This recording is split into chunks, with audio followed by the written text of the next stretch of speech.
Exodus. Exodus 1. These are the names of the sons of Israel who came to Egypt with Jacob, each with his household: Reuben, Simeon, Levi, and Judah; Issachar, Zebulun, and Benjamin; Dan and Naphtali; Gad and Asher. The total number of people born to Jacob was 70. Joseph was already in Egypt. Then Joseph died, and all his brothers and that whole generation. But the Israelites were fruitful and prolific. They multiplied and grew exceedingly strong, so that the land was filled with them. Now a new king arose over Egypt, who did not know Joseph. He said to his people, "Look, the Israelite people are more numerous and more powerful than we. Come, let us deal shrewdly with them, or they will increase, and, in the event of war, join our enemies and fight against us, and escape from the land." Therefore they set taskmasters over them to oppress them with forced labor. They built supply cities, Pithom and Ramesses, for Pharaoh. But the more they were oppressed, the more they multiplied and spread, so that the Egyptians came to dread the Israelites. The Egyptians became ruthless in imposing tasks on the Israelites, and made their lives bitter with hard service in mortar and brick, and in every kind of field labor. They were ruthless in all the tasks that they imposed on them. The king of Egypt said to the Hebrew midwives, one of whom was named Shiphrah, and the other Puah, "When you act as midwives to the Hebrew women, and see them on the birth stool, if it is a boy, kill him. But if it is a girl, she shall live." But the midwives feared God. They did not do as the king of Egypt commanded them, but they let the boys live. So the king of Egypt summoned the midwives and said to them, "Why have you done this, and allowed the boys to live?" The midwives said to Pharaoh, "Because the Hebrew women are not like the Egyptian women, for they are vigorous and give birth before the midwife comes to them." So God dealt well with the midwives, and the people multiplied and became very strong. And because the midwives feared God, he gave them families. Then Pharaoh commanded all his people, "Every boy that is born to the Hebrews you shall throw into the Nile, but you shall let every girl live." Exodus 2. Now a man from the house of Levi went and married a Levite woman. The woman conceived and bore a son. And when she saw that he was a fine baby, she hid him 3 months. When she could hide him no longer, she got a papyrus basket for him and plastered it with bitumen and pitch. She put the child in it and placed it among the reeds on the bank of the river. His sister stood at a distance to see what would happen to him. The daughter of Pharaoh came down to bathe at the river, while her attendants walked beside the river. She saw the basket among the reeds and sent her maid to bring it. When she opened it, she saw the child. He was crying, and she took pity on him. "This must be one of the Hebrews' children," she said. Then his sister said to Pharaoh's daughter, "Shall I go and get you a nurse from the Hebrew women to nurse the child for you?" Pharaoh's daughter said to her, "Yes." So the girl went and called the child's mother. Pharaoh's daughter said to her, "Take this child and nurse it for me, and I will give you your wages." So the woman took the child and nursed it. When the child grew up, she brought him to Pharaoh's daughter, and she took him as her son. She named him Moses because she said, "I drew him out of the water." One day after Moses had grown up, he went out to his people and saw their forced labor. He saw an Egyptian beating a Hebrew, one of his kinsfolk. He looked this way and that, and seeing no one, he killed the Egyptian and hid him in the sand. When he went out the next day, he saw 2 Hebrews fighting, and he said to the one who was in the wrong, "Why do you strike your fellow Hebrew?" He answered, "Who made you a ruler and judge over us? Do you mean to kill me as you killed the Egyptian?" Then Moses was afraid and thought, "Surely the thing is known." When Pharaoh heard of it, he sought to kill Moses. But Moses fled from Pharaoh. He settled in the land of Midian and sat down by a well. The priest of Midian had 7 daughters. They came to draw water and filled the troughs to water their father's flock. But some shepherds came and drove them away. Moses got up and came to their defense and watered their flock. When they returned to their father Reuel, he said, "How is it that you've come back so soon today?" They said, "An Egyptian helped us against the shepherds.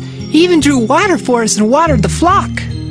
He said to his daughters, "Where is he? Why did you leave the man? Invite him to break bread." Moses agreed to stay with the man, and he gave Moses his daughter Zipporah in marriage. She bore a son and named him Gershom, for he said, I have been an alien residing in a foreign land. After a long time, the king of Egypt died. The Israelites groaned under their slavery and cried out. Out of the slavery, their cry for help rose up to God. God heard their groaning, and God remembered his covenant with Abraham, Isaac, and Jacob. God looked upon the Israelites, and God took notice of them. Exodus 3. Moses was keeping the flock of his father-in-law Jethro, the priest of Midian. He led his flock beyond the wilderness and came to Horeb, the mountain of God. There the angel of the Lord appeared to him in a flame of fire out of a bush. He looked, and the bush was blazing, yet it was not consumed. Then Moses said, I must turn aside and look at this great sight, and see why the bush is not burned up. When the Lord saw that he had turned aside to see, God called to him out of the bush, Moses, Moses. And he said, Here I am. Then he said, Come no closer. Remove the sandals from your feet, for the place in which you are standing is holy ground. He said further, I am the God of your father, the God of Abraham, the God of Isaac, and the God of Jacob. And Moses hid his face, for he was afraid to look at God. Then the Lord said, I have observed the misery of my people who are in Egypt. I have heard their cry on account of their taskmasters. Indeed, I know their sufferings, and I have come down to deliver them from the Egyptians, and to bring them up out of that land to a good and broad land, a land flowing with milk and honey, to the country of the Canaanites, the Hittites, the Amorites, the Perizzites, the Hivites, and the Jebusites. The cry of the Israelites has now come to me. I have also seen how the Egyptians oppress them. So come, I will send you to Pharaoh to bring my people, the Israelites, out of Egypt. But Moses said to God, Who am I that I should go to Pharaoh and bring the Israelites out of Egypt? He said, I will be with you, and this shall be the sign for you that it is I who sent you. When you have brought the people out of Egypt, you shall worship God on this mountain. But Moses said to God, If I come to the Israelites and say to them, The God of your ancestors has sent me to you, and they ask me, What is his name? What shall I say to them? God said to Moses, I am who I am. He said further, Thus you shall say to the Israelites, I am has sent me to you. God also said to Moses, Thus you shall say to the Israelites, The Lord, the God of your ancestors, the God of Abraham, the God of Isaac, and the God of Jacob has sent me to you. This is my name forever, and this my title for all generations. Go and assemble the elders of Israel and say to them, The Lord, the God of your ancestors, the God of Abraham, of Isaac, and of Jacob, has appeared to me, saying, I have given heed to you and to what has been done to you in Egypt. I declare that I will bring you up out of the misery of Egypt to the land of the Canaanites, the Hittites, the Amorites, the Perizzites, the Hivites, and the Jebusites, a land flowing with milk and honey. They will listen to your voice, and you and the elders of Israel shall go to the king of Egypt and say to him, The Lord, the God of the Hebrews, has met with us. Let us now go a 3 days' journey into the wilderness, so that we may sacrifice to the Lord our God. I know, however, that the king of Egypt will not let you go unless compelled by a mighty hand. So I will stretch out my hand and strike Egypt with all my wonders that I will perform in it. After that he will let you go. I will bring this people into such favor with the Egyptians that when you go, you will not go empty-handed. Each woman shall ask her neighbor, and any woman living in the neighbor's house for jewelry of silver and of gold and clothing, and you shall put them on your sons and on your daughters, and so you shall plunder the Egyptians. Exodus 4. Then Moses answered, But suppose they do not believe me, or listen to me, but say, The Lord did not appear to you. The Lord said to him, What is that in your hand? He said, A staff? And he said, Throw it on the ground. So he threw the staff on the ground, and it became a snake, and Moses drew back from it. Then the Lord said to Moses, Reach out your hand and seize it by the tail. So he reached out his hand and grasped it, and it became a staff in his hand. So that they may believe that the Lord, the God of their ancestors, the God of Abraham, the God of Isaac, and the God of Jacob has appeared to you. Again the Lord said to him, Put your hand inside your cloak. He put his hand into his cloak, and when he took it out, his hand was leprous, as white as snow. Then God said, Put your hand back into your cloak. So he put his hand back into his cloak, and when he took it out, it was restored like the rest of his body. If they will not believe you or heed the first sign, they may believe the second sign. If they will not believe even these two signs or heed you, you shall take some water from the Nile and pour it on the dry ground. And the water that you shall take from the Nile will become blood on the dry ground. But Moses said to the Lord, Oh, my Lord, I have never been eloquent, neither in the past nor even now that you have spoken to your servant. But I am slow of speech and slow of tongue. Then the Lord said to him, Who gives speech to mortals? Who makes them mute or deaf, seeing or blind? Is it not I, the Lord? Now go, and I will be with your mouth and teach you what you are to speak. But he said, Oh, my Lord, please send someone else. Then the anger of the Lord was kindled against Moses, and he said, What of your brother Aaron the Levite? I know that he can speak fluently. Even now he is coming out to meet you, and when he sees you, his heart will be glad. You shall speak to him and put the words in his mouth, and I will be with your mouth and with his mouth, and will teach you what you shall do. He indeed shall speak for you to the people. He shall serve as a mouth for you, and you shall serve as God for him. Take in your hand this staff, with which you shall perform the signs. Moses went back to his father-in-law Jethro and said to him, Please let me go back to my kindred in Egypt and see whether they are still living. And Jethro said to Moses, Go in peace. The Lord said to Moses in Midian, Go back to Egypt, for all those who were seeking your life are dead. So Moses took his wife and his sons, put them on a donkey, and went back to the land of Egypt. And Moses carried the staff of God in his hand. And the Lord said to Moses, When you go back to Egypt, see that you perform before Pharaoh all the wonders that I have put in your power. But I will harden his heart so that he will not let the people go. Then you shall say to Pharaoh, Thus says the Lord, Israel is my firstborn son. I said to you, Let my son go that he may worship me. But you refused to let him go. Now I will kill your firstborn son. On the way, at a place where they spent the night, the Lord met him and tried to kill him. But Zipporah took a flint and cut off her son's foreskin and touched Moses' feet with it and said, Truly, you are a bridegroom of blood to me. So he let him alone. It was then she said, A bridegroom of blood by circumcision. The Lord said to Aaron, Go into the wilderness to meet Moses. So he went, and he met him at the mountain of God and kissed him. Moses told Aaron all the words of the Lord with which he had sent him. and all the signs with which he had charged him. Then Moses and Aaron went and assembled all the elders of the Israelites. Aaron spoke all the words that the Lord had spoken to Moses, and performed the signs in the sight of the people. The people believed, and when they heard that the Lord had given heed to the Israelites, and that he had seen their misery, they bowed down and worshipped.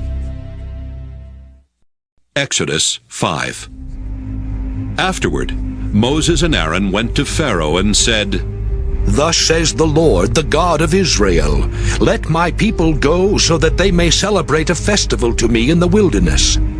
But Pharaoh said, Who is the Lord that I should heed him and let Israel go? I do not know the Lord, and I will not let Israel go. Then they said, The God of the Hebrews has revealed himself to us. Let us go a 3 days' journey into the wilderness to sacrifice to the Lord our God, or he will fall upon us with pestilence or sword. But the king of Egypt said to them, Moses and Aaron, why are you taking the people away from their work? Get to your labors. Pharaoh continued, Now they are more numerous than the people of the land, and yet you want them to stop working? That same day, Pharaoh commanded the taskmasters of the people as well as their supervisors, You shall no longer give the people straw to make bricks as before. Let them go and gather straw for themselves. But you shall require of them the same quantity of bricks as they have made previously. Do not diminish it, for they are lazy. That is why they cry, Let us go and offer sacrifice to our God. Let heavier work be laid on them. Then they will labor at it and pay no attention to deceptive words. So the taskmasters and the supervisors of the people went out and said to the people, Thus says Pharaoh, I will not give you straw. Go and get straw yourselves wherever you can find it, but your work will not be lessened in the least. So the people scattered throughout the land of Egypt to gather stubble for straw. The taskmasters were urgent, saying, Complete your work, the same daily assignment as when you were given straw. And the supervisors of the Israelites, whom Pharaoh's taskmasters had set over them, were beaten and were asked, Why did you not finish the required quantity of bricks yesterday and today as you did before? Then the Israelite supervisors came to Pharaoh and cried, Why do you treat your servants like this? No straw is given to your servants, yet they say to us, Make bricks.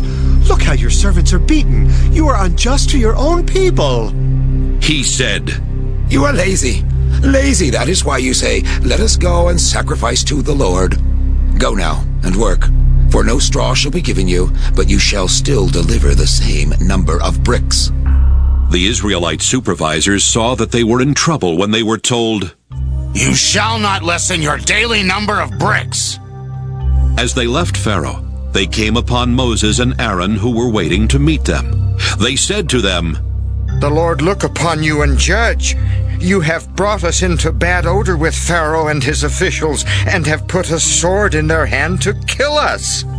Then Moses turned again to the Lord and said, O Lord, why have you mistreated this people? Why did you ever send me? Since I first came to Pharaoh to speak in your name, he has mistreated this people, and you have done nothing at all to deliver your people. Exodus 6. Then the Lord said to Moses, Now you shall see what I will do to Pharaoh. Indeed, by a mighty hand he will let them go. By a mighty hand he will drive them out of his land. God also spoke to Moses and said to him, I am the Lord. I appeared to Abraham, Isaac, and Jacob as God Almighty. But by my name, the Lord, I did not make myself known to them. I also established my covenant with them to give them the land of Canaan, the land in which they resided as aliens. I have also heard the groaning of the Israelites whom the Egyptians are holding as slaves, and I have remembered my covenant. Say therefore to the Israelites, I am the Lord, and I will free you from the burdens of the Egyptians and deliver you from slavery to them. I will redeem you with an outstretched arm and with mighty acts of judgment. I will take you as my people, and I will be your God. You shall know that I am the Lord your God, who has freed you from the burdens of the Egyptians. I will bring you into the land that I swore to give to Abraham, Isaac, and Jacob. I will give it to you for a possession. I am the Lord. Moses told this to the Israelites, but they would not listen to Moses because of their broken spirit and their cruel slavery. Then the Lord spoke to Moses. Go and tell Pharaoh, king of Egypt, to let the Israelites go out of his land. But Moses spoke to the Lord. The Israelites have not listened to me. How then shall Pharaoh listen to me, poor speaker that I am? Thus the Lord spoke to Moses and Aaron, and gave them orders regarding the Israelites and Pharaoh, king of Egypt, charging them to free the Israelites from the land of Egypt. The following are the heads of their ancestral houses: the sons of Reuben, the firstborn of Israel: Hanok, Pallu, Hezron, and Carmi. These are the families of Reuben. The sons of Simeon: Jemuel, Jamin, Ohad, Jachin, Zohar, and Shaul, the son of a Canaanite woman. These are the families of Simeon. The following are the names of the sons of Levi according to their genealogies: Gershon, Kohath, and Merari. And the length of Levi's life was 137 years. The sons of Gershon: Libni and Shimei, by their families. The sons of Kohath: Amram, Izhar, Hebron, and Uzziel. And the length of Kohath's life was 133 years. The sons of Merari: Malai and Mushai. These are the families of the Levites according to their genealogies. Amram married Jochebed, his father's sister, and she bore him Aaron and Moses. And the length of Amram's life was 137 years. The sons of Izhar: Korah, Nepheg, and Zichri. The sons of Uzziel: Mishael, Elzaphan, and Sithri. Aaron married Elisheba, daughter of Amminadab, and sister of Nahshon, and she bore him Nadab, Abihu, Eleazar, and Ithamar. The sons of Korah: Asher, Elkanah, and Abiasaph. These are the families of the Korahites. Aaron's son Eleazar married one of the daughters of Putiel, and she bore him Phinehas. These are the heads of the ancestral houses of the Levites by their families. It was this same Aaron and Moses to whom the Lord said, Bring the Israelites out of the land of Egypt, company by company. It was they who spoke to Pharaoh, king of Egypt, to bring the Israelites out of Egypt, the same Moses and Aaron. On the day when the Lord spoke to Moses in the land of Egypt, he said to him, I am the Lord. Tell Pharaoh, king of Egypt, all that I am speaking to you. But Moses said in the Lord's presence, Since I am a poor speaker, why would Pharaoh listen to me? Exodus 7. The Lord said to Moses, See, I have made you like God to Pharaoh, and your brother Aaron shall be your prophet. You shall speak all that I command you, and your brother Aaron shall tell Pharaoh to let the Israelites go out of his land. But I will harden Pharaoh's heart, and I will multiply my signs and wonders in the land of Egypt. When Pharaoh does not listen to you, I will lay my hand upon Egypt and bring my people, the Israelites, company by company out of the land of Egypt by great acts of judgment. The Egyptians shall know that I am the Lord when I stretch out my hand against Egypt and bring the Israelites out from among them. Moses and Aaron did so. They did just as the Lord commanded them. Moses was 80 years old and Aaron 83 when they spoke to Pharaoh. The Lord said to Moses and Aaron, When Pharaoh says to you, Perform a wonder, then you shall say to Aaron, Take your staff and throw it down before Pharaoh, and it will become a snake. So Moses and Aaron went to Pharaoh and did as the Lord had commanded. Aaron threw down his staff before Pharaoh and his officials, and it became a snake. Then Pharaoh summoned the wise men and the sorcerers, and they also, the magicians of Egypt, did the same by their secret arts. Each one threw down his staff, and they became snakes, but Aaron's staff swallowed up theirs. Still Pharaoh's heart was hardened, and he would not listen to them, as the Lord had said.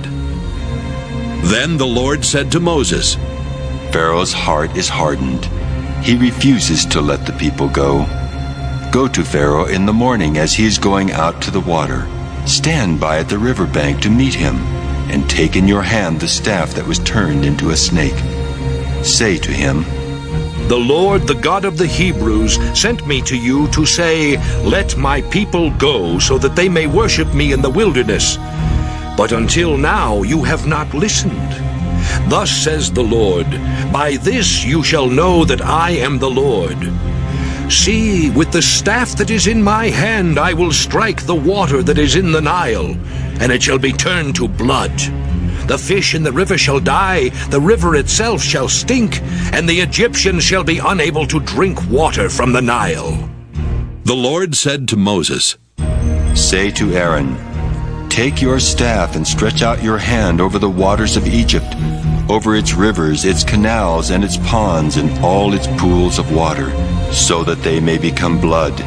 And there shall be blood throughout the whole land of Egypt, even in vessels of wood and in vessels of stone. Moses and Aaron did just as the Lord commanded. In the sight of Pharaoh and of his officials, he lifted up the staff and struck the water in the river, and all the water in the river was turned into blood, and the fish in the river died. The river stank so that the Egyptians could not drink its water, and there was blood throughout the whole land of Egypt. But the magicians of Egypt did the same by their secret arts. So Pharaoh's heart remained hardened, and he would not listen to them, as the Lord had said. Pharaoh turned and went into his house, and he did not take even this to heart. And all the Egyptians had to dig along the Nile for water to drink, for they could not drink the water of the river. 7 days passed after the Lord had struck the Nile. Exodus 8. Then the Lord said to Moses, Go to Pharaoh and say to him, Thus says the Lord, Let my people go so that they may worship me. If you refuse to let them go, I will plague your whole country with frogs. The river shall swarm with frogs. They shall come up into your palace, into your bedchamber and your bed, and into the houses of your officials and of your people, and into your ovens and your kneading bowls. The frogs shall come up on you, and on your people, and on all your officials. And the Lord said to Moses, Say to Aaron, Stretch out your hand with your staff over the rivers, the canals, and the pools, and make frogs come up on the land of Egypt. So Aaron stretched out his hand over the waters of Egypt, and the frogs came up and covered the land of Egypt. But the magicians did the same by their secret arts, and brought frogs up on the land of Egypt. Then Pharaoh called Moses and Aaron and said, Pray to the Lord to take away the frogs from me and my people, and I will let the people go to sacrifice to the Lord. Moses said to Pharaoh, Kindly tell me when I am to pray for you and for your officials and for your people, that the frogs may be removed from you and your houses and be left only in the Nile. And he said, Tomorrow. Moses said, As you say, so that you may know that there is no one like the Lord our God. The frogs shall leave you and your houses and your officials and your people. They shall be left only in the Nile. Then Moses and Aaron went out from Pharaoh, and Moses cried out to the Lord concerning the frogs that he had brought upon Pharaoh. And the Lord did as Moses requested. The frogs died in the houses, the courtyards, and the fields, and they gathered them together in heaps, and the land stank. But when Pharaoh saw that there was a respite, he hardened his heart and would not listen to them, just as the Lord had said. Then the Lord said to Moses, Say to Aaron, Stretch out your staff and strike the dust of the earth, so that it may become gnats throughout the whole land of Egypt. And they did so. Aaron stretched out his hand with his staff and struck the dust of the earth, and gnats came on humans and animals alike. All the dust of the earth turned into gnats throughout the whole land of Egypt. The magicians tried to produce gnats by their secret arts, but they could not. There were gnats on both humans and animals. And the magician said to Pharaoh, "This is the finger of God." But Pharaoh's heart was hardened, and he would not listen to them, just as the Lord had said. Then the Lord said to Moses, Rise early in the morning and present yourself before Pharaoh as he goes out to the water, and say to him, Thus says the Lord, Let my people go so that they may worship me. For if you will not let my people go, I will send swarms of flies on you, your officials, and your people, and into your houses. And the houses of the Egyptians shall be filled with swarms of flies, so also the land where they live. But on that day I will set apart the land of Goshen, where my people live, so that no swarms of flies shall be there, that you may know that I, the Lord, am in this land. Thus I will make a distinction between my people and your people. This sign shall appear tomorrow. The Lord did so, and great swarms of flies came into the house of Pharaoh and into his officials' houses. In all of Egypt the land was ruined because of the flies. Then Pharaoh summoned Moses and Aaron and said, Go, sacrifice to your God within the land. But Moses said, It would not be right to do so, for the sacrifices that we offer to the Lord our God are offensive to the Egyptians. If we offer in the sight of the Egyptians sacrifices that are offensive to them, will they not stone us?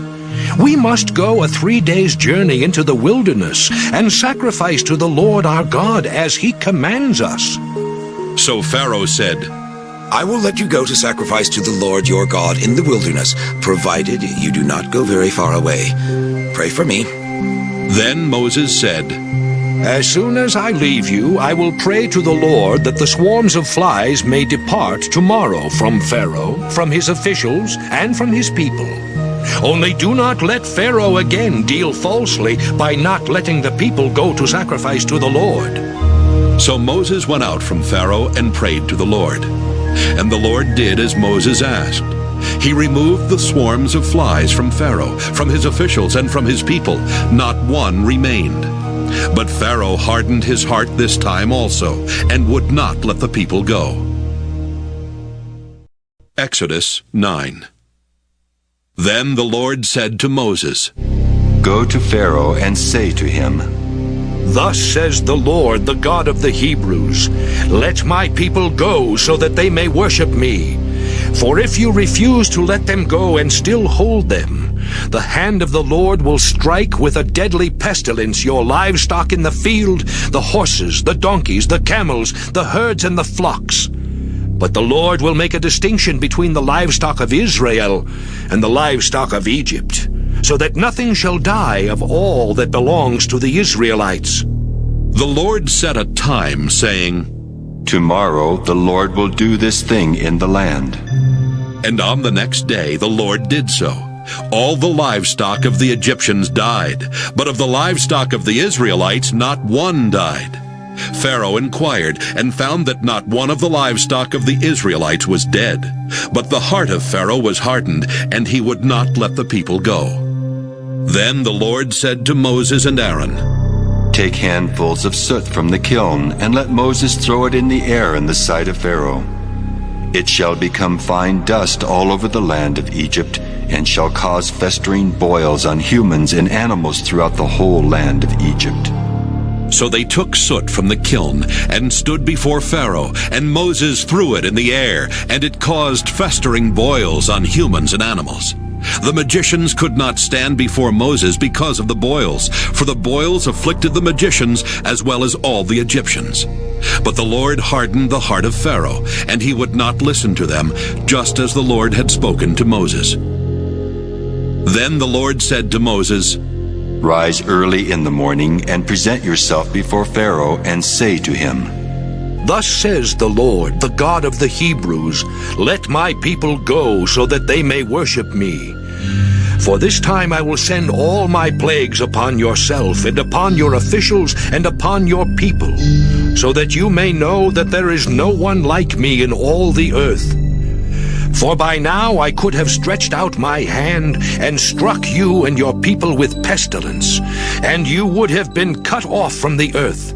But this is why I have let you live, to show you my power, and to make my name resound through all the earth. You are still exalting yourself against my people, and will not let them go. Tomorrow at this time I will cause the heaviest hail to fall that has ever fallen in Egypt, from the day it was founded until now. Send therefore, and have your livestock and everything that you have in the open field brought to a secure place. Every human or animal that is in the open field and is not brought under shelter will die when the hail comes down upon them." Those officials of Pharaoh who feared the word of the Lord hurried their slaves and livestock off to a secure place. Those who did not regard the word of the Lord left their slaves and livestock in the open field. The Lord said to Moses, "Stretch out your hand toward heaven, so that hail may fall on the whole land of Egypt, on humans and animals and all the plants of the field in the land of Egypt." Then Moses stretched out his staff toward heaven, and the Lord sent thunder and hail, and fire came down on the earth. And the Lord rained hail on the land of Egypt.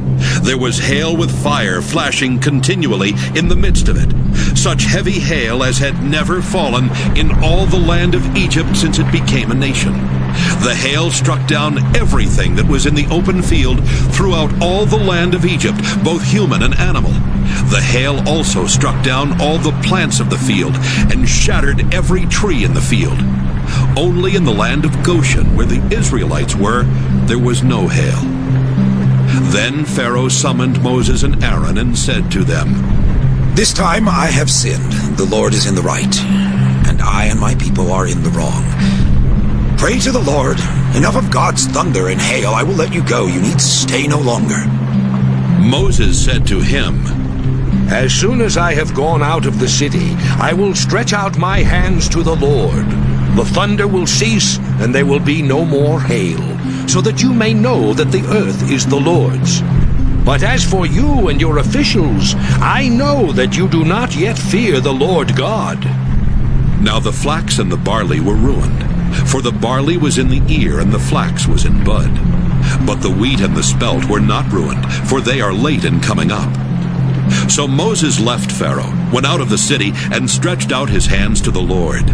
Then the thunder and the hail ceased, and the rain no longer poured down on the earth. But when Pharaoh saw that the rain and the hail and the thunder had ceased, he sinned once more and hardened his heart, he and his officials. So the heart of Pharaoh was hardened, and he would not let the Israelites go, just as the Lord had spoken through Moses. Exodus 10.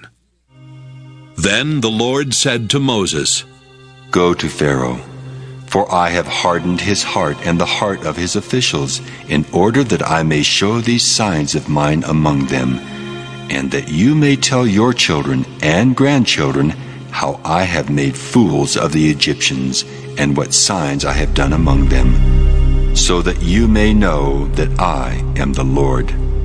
So Moses and Aaron went to Pharaoh and said to him, "Thus says the Lord, the God of the Hebrews, how long will you refuse to humble yourself before me?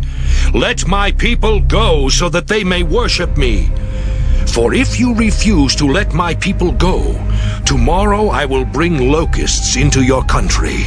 They shall cover the surface of the land, so that no one will be able to see the land. They shall devour the last remnant left you after the hail, and they shall devour every tree of yours that grows in the field. They shall fill your houses and the houses of all your officials and of all the Egyptians, something that neither your parents nor your grandparents have seen from the day they came on earth to this day." Then he turned and went out from Pharaoh. Pharaoh's officials said to him, "How long shall this fellow be a snare to us? Let the people go so that they may worship the Lord their God.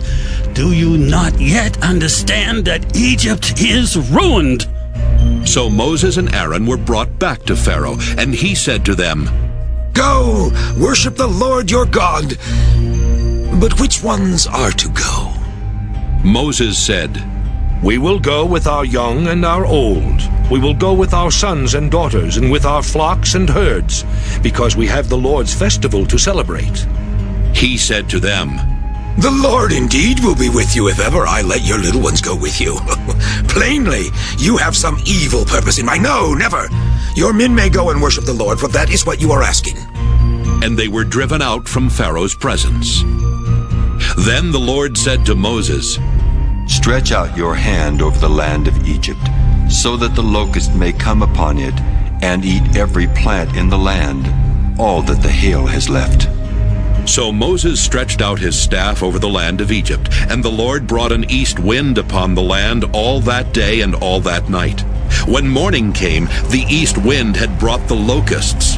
The locusts came upon all the land of Egypt and settled on the whole country of Egypt, such a dense swarm of locusts as had never been before, nor ever shall be again. They covered the surface of the whole land, so that the land was black. And they ate all the plants in the land, and all the fruit of the trees that the hail had left. Nothing green was left, no tree, no plant in the field, in all the land of Egypt. Pharaoh hurriedly summoned Moses and Aaron and said, I have sinned against the Lord your God and against you. Do forgive my sin just this once, and pray to the Lord your God that at the least he remove this deadly thing from me. So he went out from Pharaoh and prayed to the Lord. The Lord changed the wind into a very strong west wind, which lifted the locusts and drove them into the Red Sea. Not a single locust was left in all the country of Egypt. But the Lord hardened Pharaoh's heart, and he would not let the Israelites go. Then the Lord said to Moses, Stretch out your hand toward heaven, so that there may be darkness over the land of Egypt, a darkness that can be felt. So Moses stretched out his hand toward heaven, and there was dense darkness in all the land of Egypt for 3 days. People could not see one another, and for 3 days they could not move from where they were. But all the Israelites had light where they lived. Then Pharaoh summoned Moses and said, Go, worship the Lord. Only your flocks and your herds shall remain behind. Even your children may go with you. But Moses said, You must also let us have sacrifices and burnt offerings to sacrifice to the Lord our God. Our livestock also must go with us. Not a hoof shall be left behind, for we must choose some of them for the worship of the Lord our God. And we will not know what to use to worship the Lord until we arrive there. But the Lord hardened Pharaoh's heart, and he was unwilling to let them go. Then Pharaoh said to him, Get away from me.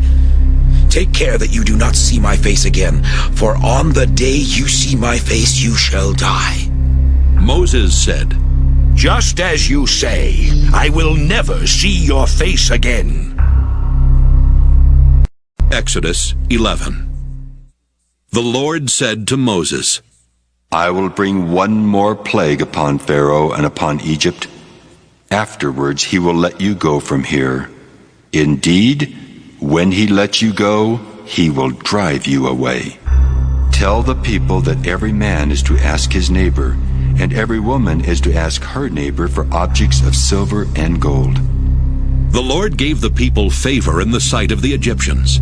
Moreover, Moses himself was a man of great importance in the land of Egypt, in the sight of Pharaoh's officials and in the sight of the people. Moses said, Thus says the Lord, About midnight I will go out through Egypt. Every firstborn in the land of Egypt shall die, from the firstborn of Pharaoh who sits on his throne, to the firstborn of the female slave who is behind the handmill, and all the firstborn of the livestock. Then there will be a loud cry throughout the whole land of Egypt, such as has never been or will ever be again. But not a dog shall growl at any of the Israelites, not at people, not at animals, so that you may know that the Lord makes a distinction between Egypt and Israel. then all these officials of yours shall come down to me and bow low to me, saying, 'Leave us, you and all the people who follow you. After that I will leave.'" And in hot anger he left Pharaoh. The Lord said to Moses, "Pharaoh will not listen to you, in order that my wonders may be multiplied in the land of Egypt." Moses and Aaron performed all these wonders before Pharaoh. But the Lord hardened Pharaoh's heart, and he did not let the people of Israel go out of his land. Exodus 12. The Lord said to Moses and Aaron in the land of Egypt, "This month shall mark for you the beginning of months. It shall be the first month of the year for you. Tell the whole congregation of Israel that on the 10th of this month they are to take a lamb for each family, a lamb for each household.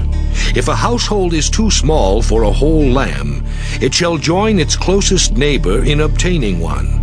The lamb shall be divided in proportion to the number of people who eat of it. Your lamb shall be without blemish, a year-old male. You may take it from the sheep or from the goats. You shall keep it until the 14th day of this month. Then the whole assembled congregation of Israel shall slaughter it at twilight. They shall take some of the blood and put it on the 2 doorposts and the lintel of the houses in which they eat it. They shall eat the lamb that same night. They shall eat it roasted over a fire with unleavened bread and bitter herbs. Do not eat any of it raw or boiled in water, but roasted over the fire, with its head, legs, and inner organs. You shall let none of it remain until the morning. Anything that remains until the morning you shall burn. This is how you shall eat it: your loins girded, your sandals on your feet, and your staff in your hand, and you shall eat it hurriedly. It is the Passover of the Lord. For I will pass through the land of Egypt that night, and I will strike down every firstborn in the land of Egypt, both human beings and animals. On all the gods of Egypt I will execute judgments. I am the Lord. The blood shall be a sign for you on the houses where you live. When I see the blood, I will pass over you, and no plague shall destroy you when I strike the land of Egypt. This day shall be a day of remembrance for you. You shall celebrate it as a festival to the Lord. Throughout your generations you shall observe it as a perpetual ordinance. 7 days you shall eat unleavened bread. On the first day you shall remove leaven from your houses. For whoever eats leavened bread from the first day until the 7th day shall be cut off from Israel. On the first day you shall hold a solemn assembly, and on the 7th day a solemn assembly. No work shall be done on those days.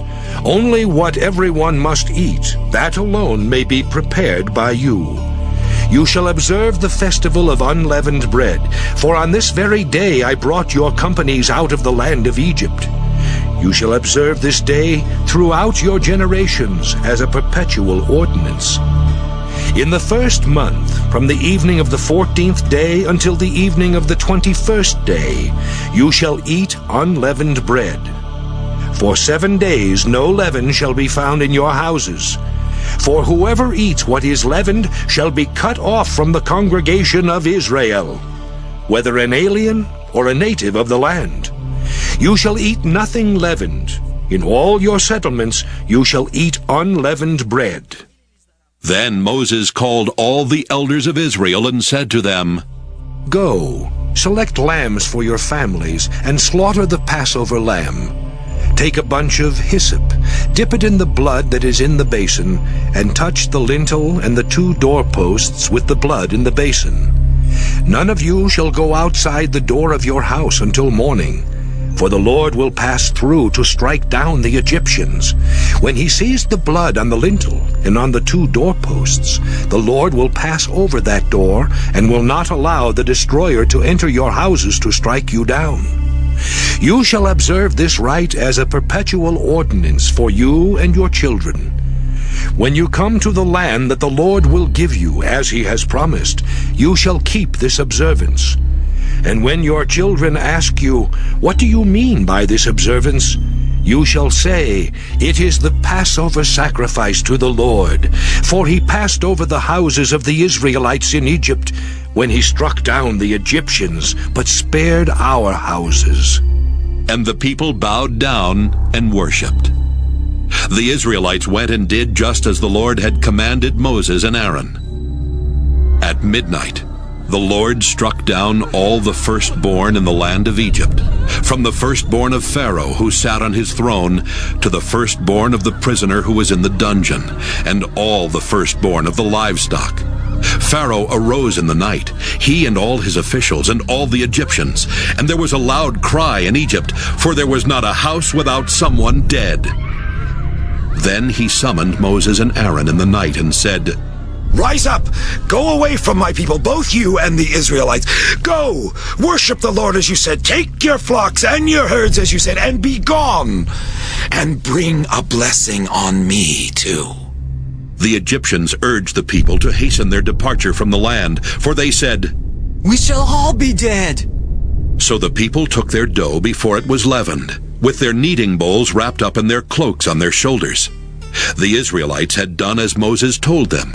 They had asked the Egyptians for jewelry of silver and gold and for clothing, and the Lord had given the people favor in the sight of the Egyptians, so that they let them have what they asked, and so they plundered the Egyptians. The Israelites journeyed from Ramesses to Succoth, about 600,000 men on foot, besides children. A mixed crowd also went up with them, and livestock in great numbers, both flocks and herds. They baked unleavened cakes of the dough that they had brought out of Egypt. It was not leavened because they were driven out of Egypt and could not wait, nor had they prepared any provisions for themselves. The time that the Israelites had lived in Egypt was 430 years. At the end of 430 years, on that very day, all the companies of the Lord went out from the land of Egypt. That was for the Lord a night of vigil, to bring them out of the land of Egypt. That same night is a vigil to be kept for the Lord by all the Israelites throughout their generations. The Lord said to Moses and Aaron, "This is the ordinance for the Passover. No foreigner shall eat of it, but any slave who has been purchased may eat of it after he has been circumcised. No bound or hired servant may eat of it. It shall be eaten in one house. You shall not take any of the animal outside the house, and you shall not break any of its bones. The whole congregation of Israel shall celebrate it. If an alien who resides with you wants to celebrate the Passover to the Lord, all his males shall be circumcised. Then he may draw near to celebrate it. He shall be regarded as a native of the land. But no uncircumcised person shall eat of it. There shall be one law for the native and for the alien who resides among you." All the Israelites did just as the Lord had commanded Moses and Aaron. That very day, the Lord brought the Israelites out of the land of Egypt, company by company. Exodus 13. The Lord said to Moses, "Consecrate to me all the firstborn. Whatever is the first to open the womb among the Israelites, of human beings and animals, is mine." Moses said to the people, "Remember this day on which you came out of Egypt, out of the house of slavery, because the Lord brought you out from there by strength of hand. No leavened bread shall be eaten. Today in the month of Abib you are going out. When the Lord brings you into the land of the Canaanites, the Hittites, the Amorites, the Hivites, and the Jebusites, which he swore to your ancestors to give you, a land flowing with milk and honey, you shall keep this observance in this month. 7 days you shall eat unleavened bread, and on the 7th day there shall be a festival to the Lord. Unleavened bread shall be eaten for 7 days.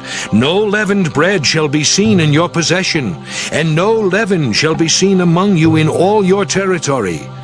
You shall tell your child on that day, it is because of what the Lord did for me when I came out of Egypt. It shall serve for you as a sign on your hand, and as a reminder on your forehead. so that the teaching of the Lord may be on your lips. For with a strong hand the Lord brought you out of Egypt. You shall keep this ordinance at its proper time from year to year. When the Lord has brought you into the land of the Canaanites, as he swore to you and your ancestors, and has given it to you, you shall set apart to the Lord all that first opens the womb. All the firstborn of your livestock that are male shall be the Lord's. But every firstborn donkey you shall redeem with a sheep. If you do not redeem it, you must break its neck. Every firstborn male among your children you shall redeem. When in the future your child asks you, "What does this mean?" you shall answer, "By strength of hand the Lord brought us out of Egypt from the house of slavery. When Pharaoh stubbornly refused to let us go, the Lord killed all the firstborn in the land of Egypt, from human firstborn to the firstborn of animals. Therefore I sacrifice to the Lord every male that first opens the womb. But every firstborn of my sons I redeem. It shall serve as a sign on your hand and as an emblem on your forehead, that by strength of hand the Lord brought us out of Egypt." When Pharaoh let the people go, God did not lead them by way of the land of the Philistines, although that was nearer. For God thought, "If the people face war, they may change their minds and return to Egypt." So God led the people by the roundabout way of the wilderness toward the Red Sea. The Israelites went up out of the land of Egypt prepared for battle, and Moses took with him the bones of Joseph, who had required a solemn oath of the Israelites, saying, "God will surely take notice of you, and then you must carry my bones with you from here." They set out from Succoth and camped at Etham, on the edge of the wilderness. The Lord went in front of them in a pillar of cloud by day to lead them along the way, and in a pillar of fire by night to give them light, so that they might travel by day and by night. Neither the pillar of cloud by day nor the pillar of fire by night left its place in front of the people. Exodus 14.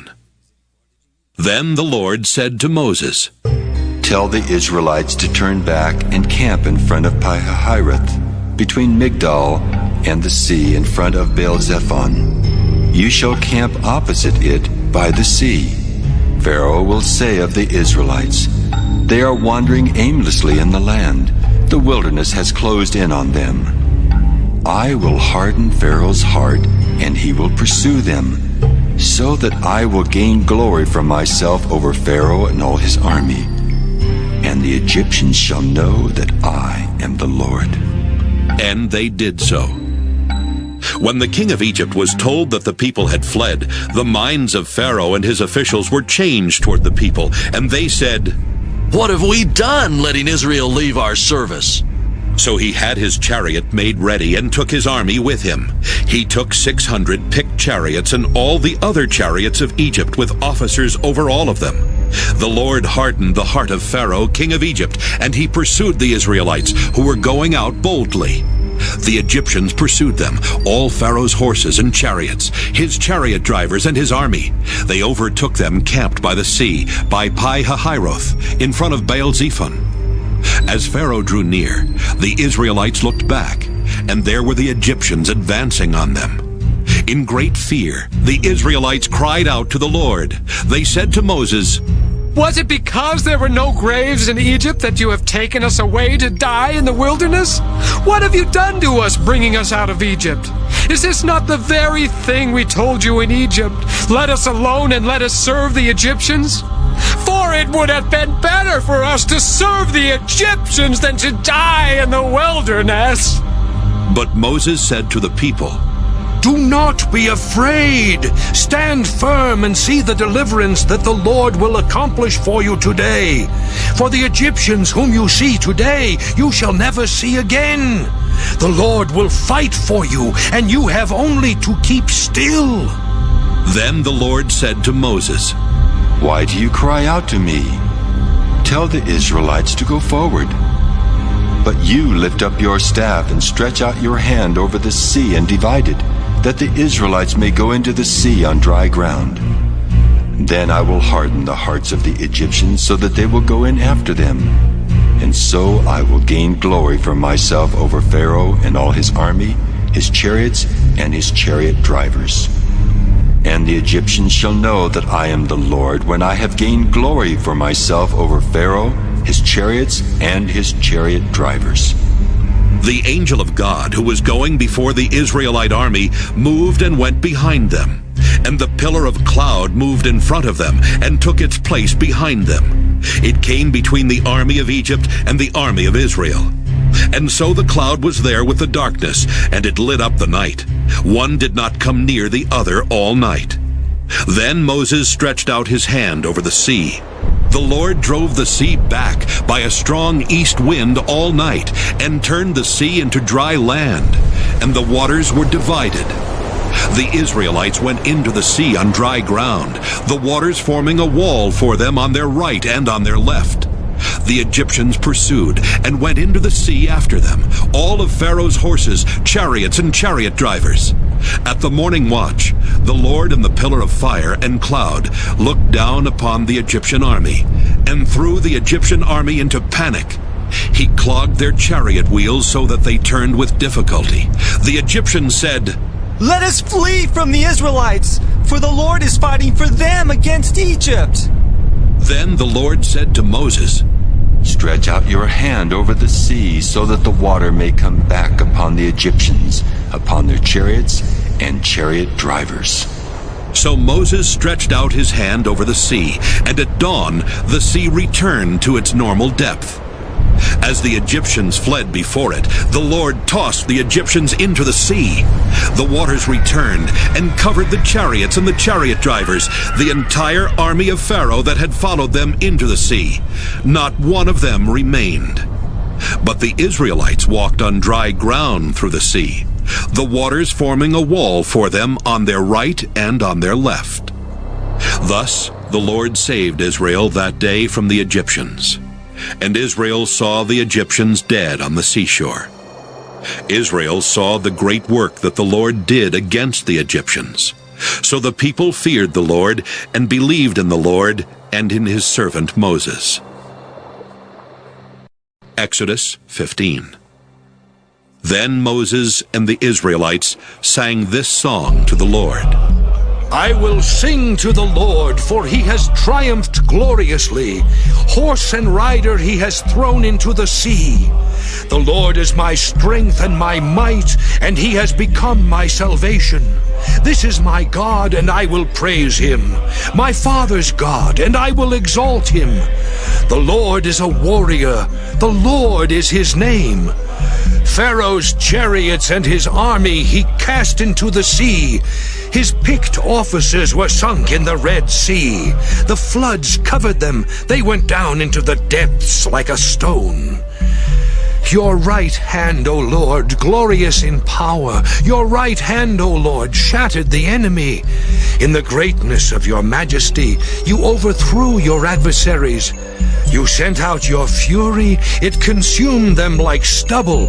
At the blast of your nostrils, the waters piled up. The floods stood up in a heap. The deeps congealed in the heart of the sea. The enemy said, I will pursue, I will overtake, I will divide the spoil. My desire shall have its fill of them. I will draw my sword, my hand shall destroy them. You blew with your wind, the sea covered them. They sank like lead in the mighty waters. Who is like you, O Lord, among the gods? Who is like you, majestic in holiness, awesome in splendor, doing wonders? You stretched out your right hand, the earth swallowed them. In your steadfast love you led the people whom you redeemed. You guided them by your strength to your holy abode. The peoples heard, they trembled. Pangs seized the inhabitants of Philistia. Then the chiefs of Edom were dismayed. Trembling seized the leaders of Moab. All the inhabitants of Canaan melted away. Terror and dread fell upon them. By the might of your arm they became still as a stone, until your people, O Lord, passed by, until the people whom you acquired passed by. You brought them in and planted them on the mountain of your own possession, the place, O Lord, that you made your abode, the sanctuary, O Lord, that your hands have established. The Lord will reign forever and ever. When the horses of Pharaoh with his chariots and his chariot drivers went into the sea, the Lord brought back the waters of the sea upon them. But the Israelites walked through the sea on dry ground. Then the prophet Miriam, Aaron's sister, took a tambourine in her hand, and all the women went out after her with tambourines and with dancing, and Miriam sang to them. Sing to the Lord, for he has triumphed gloriously. Horse and rider he has thrown into the sea. Then Moses ordered Israel to set out from the Red Sea, and they went into the wilderness of Shur. They went 3 days in the wilderness and found no water. When they came to Marah, they could not drink the water of Marah because it was bitter. That is why it was called Marah. And the people complained against Moses, saying, What shall we drink? He cried out to the Lord, and the Lord showed him a piece of wood. He threw it into the water, and the water became sweet. There the Lord made for them a statute and an ordinance, and there he put them to the test. He said, If you will listen carefully to the voice of the Lord your God, and do what is right in his sight, and give heed to his commandments and keep all his statutes, I will not bring upon you any of the diseases that I brought upon the Egyptians, for I am the Lord who heals you. Then they came to Elim, where there were 12 springs of water and 70 palm trees, and they camped there by the water. Exodus 16. The whole congregation of the Israelites set out from Elim, and Israel came to the wilderness of Sin, which is between Elim and Sinai, on the 15th day of the 2nd month after they had departed from the land of Egypt. The whole congregation of the Israelites complained against Moses and Aaron in the wilderness. The Israelites said to them, If only we had died by the hand of the Lord in the land of Egypt, when we sat by the flesh pots and ate our fill of bread. For you have brought us out into this wilderness to kill this whole assembly with hunger. Then the Lord said to Moses, I am going to rain bread from heaven for you, and each day the people shall go out and gather enough for that day. In that way I will test them whether they will follow my instruction or not.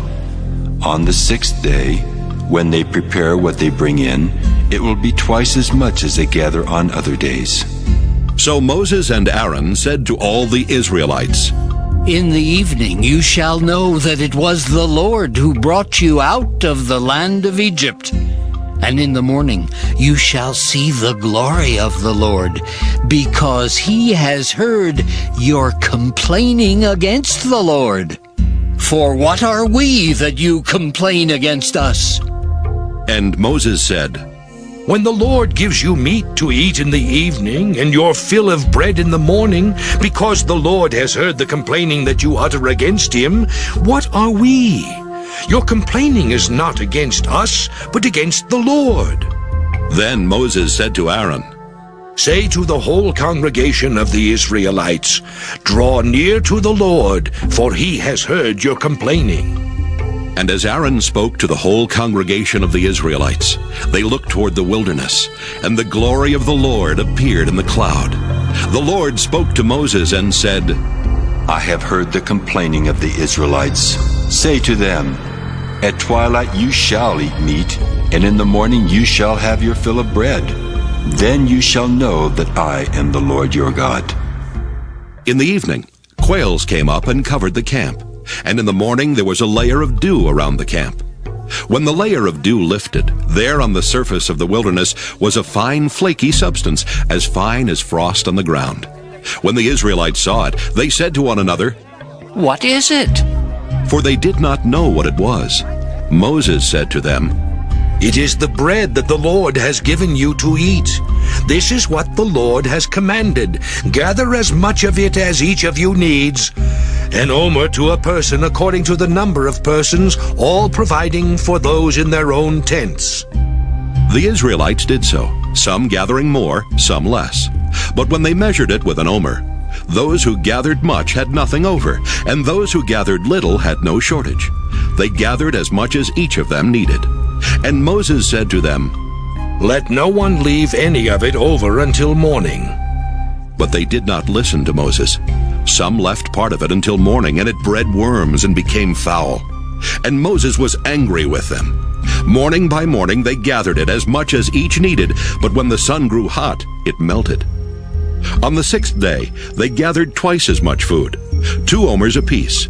When all the leaders of the congregation came and told Moses, he said to them, "This is what the Lord has commanded. Tomorrow is a day of solemn rest, a holy Sabbath to the Lord.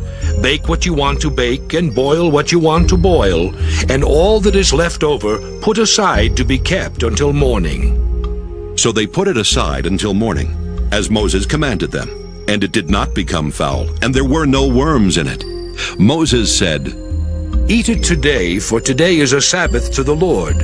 Today you will not find it in the field. 6 days you shall gather it, but on the 7th day, which is a Sabbath, there will be none." On the 7th day, some of the people went out to gather, and they found none. The Lord said to Moses, How long will you refuse to keep my commandments and instructions? See, the Lord has given you the Sabbath.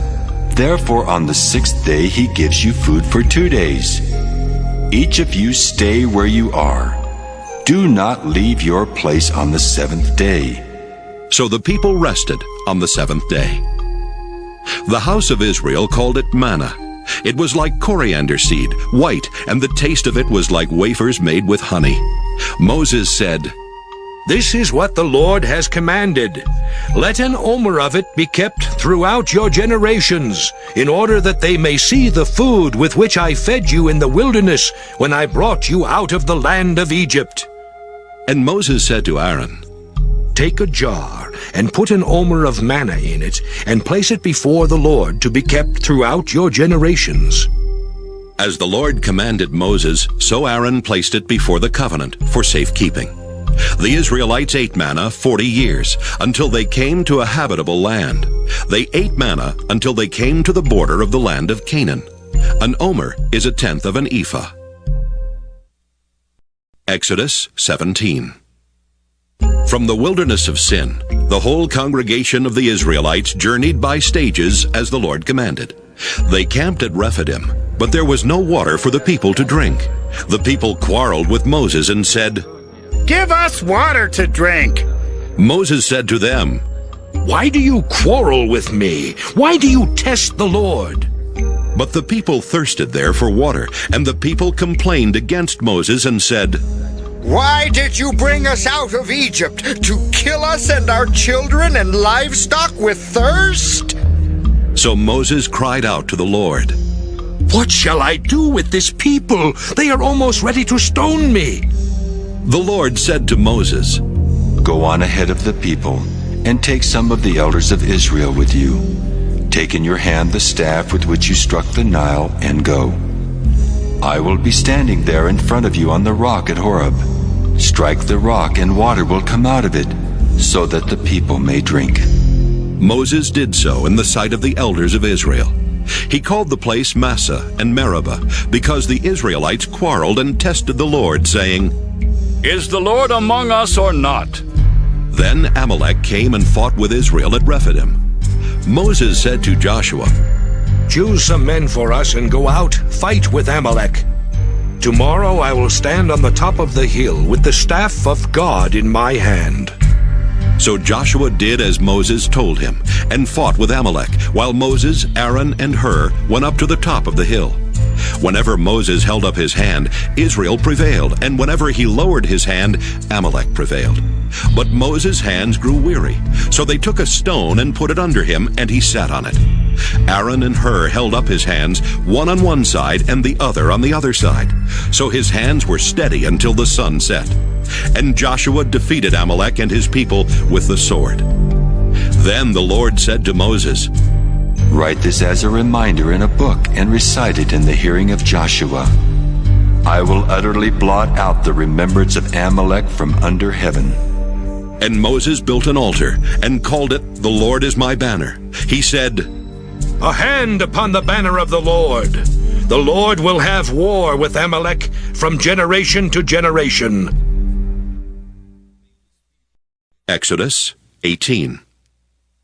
Jethro, the priest of Midian, Moses' father-in-law, heard of all that God had done for Moses and for his people Israel, how the Lord had brought Israel out of Egypt. After Moses had sent away his wife Zipporah, his father-in-law Jethro took her back, along with her 2 sons. The name of the one was Gershom, for he said, "I have been an alien in a foreign land." And the name of the other, Eliezer, for he said, "The God of my father was my help, and delivered me from the sword of Pharaoh." Jethro, Moses' father-in-law, came into the wilderness where Moses was encamped at the mountain of God, bringing Moses' sons and wife to him. He sent word to Moses, "I, your father-in-law Jethro, am coming to you with your wife and her 2 sons." Moses went out to meet his father-in-law. He bowed down and kissed him. Each asked after the other's welfare, and they went into the tent. Then Moses told his father-in-law all that the Lord had done to Pharaoh and to the Egyptians for Israel's sake, all the hardship that had beset them on the way, and how the Lord had delivered them. Jethro rejoiced for all the good that the Lord had done to Israel in delivering them from the Egyptians. Jethro said, "Blessed be the Lord who has delivered you from the Egyptians and from Pharaoh. Now I know that the Lord is greater than all gods, because he delivered the people from the Egyptians when they dealt arrogantly with them." And Jethro, Moses' father-in-law, brought a burnt offering and sacrifices to God. And Aaron came with all the elders of Israel to eat bread with Moses' father-in-law in the presence of God. The next day, Moses sat as judge for the people, while the people stood around him from morning until evening. When Moses' father-in-law saw all that he was doing for the people, he said, "What is this that you are doing for the people? Why do you sit alone while all the people stand around you from morning until evening?" Moses said to his father-in-law, "Because the people come to me to inquire of God.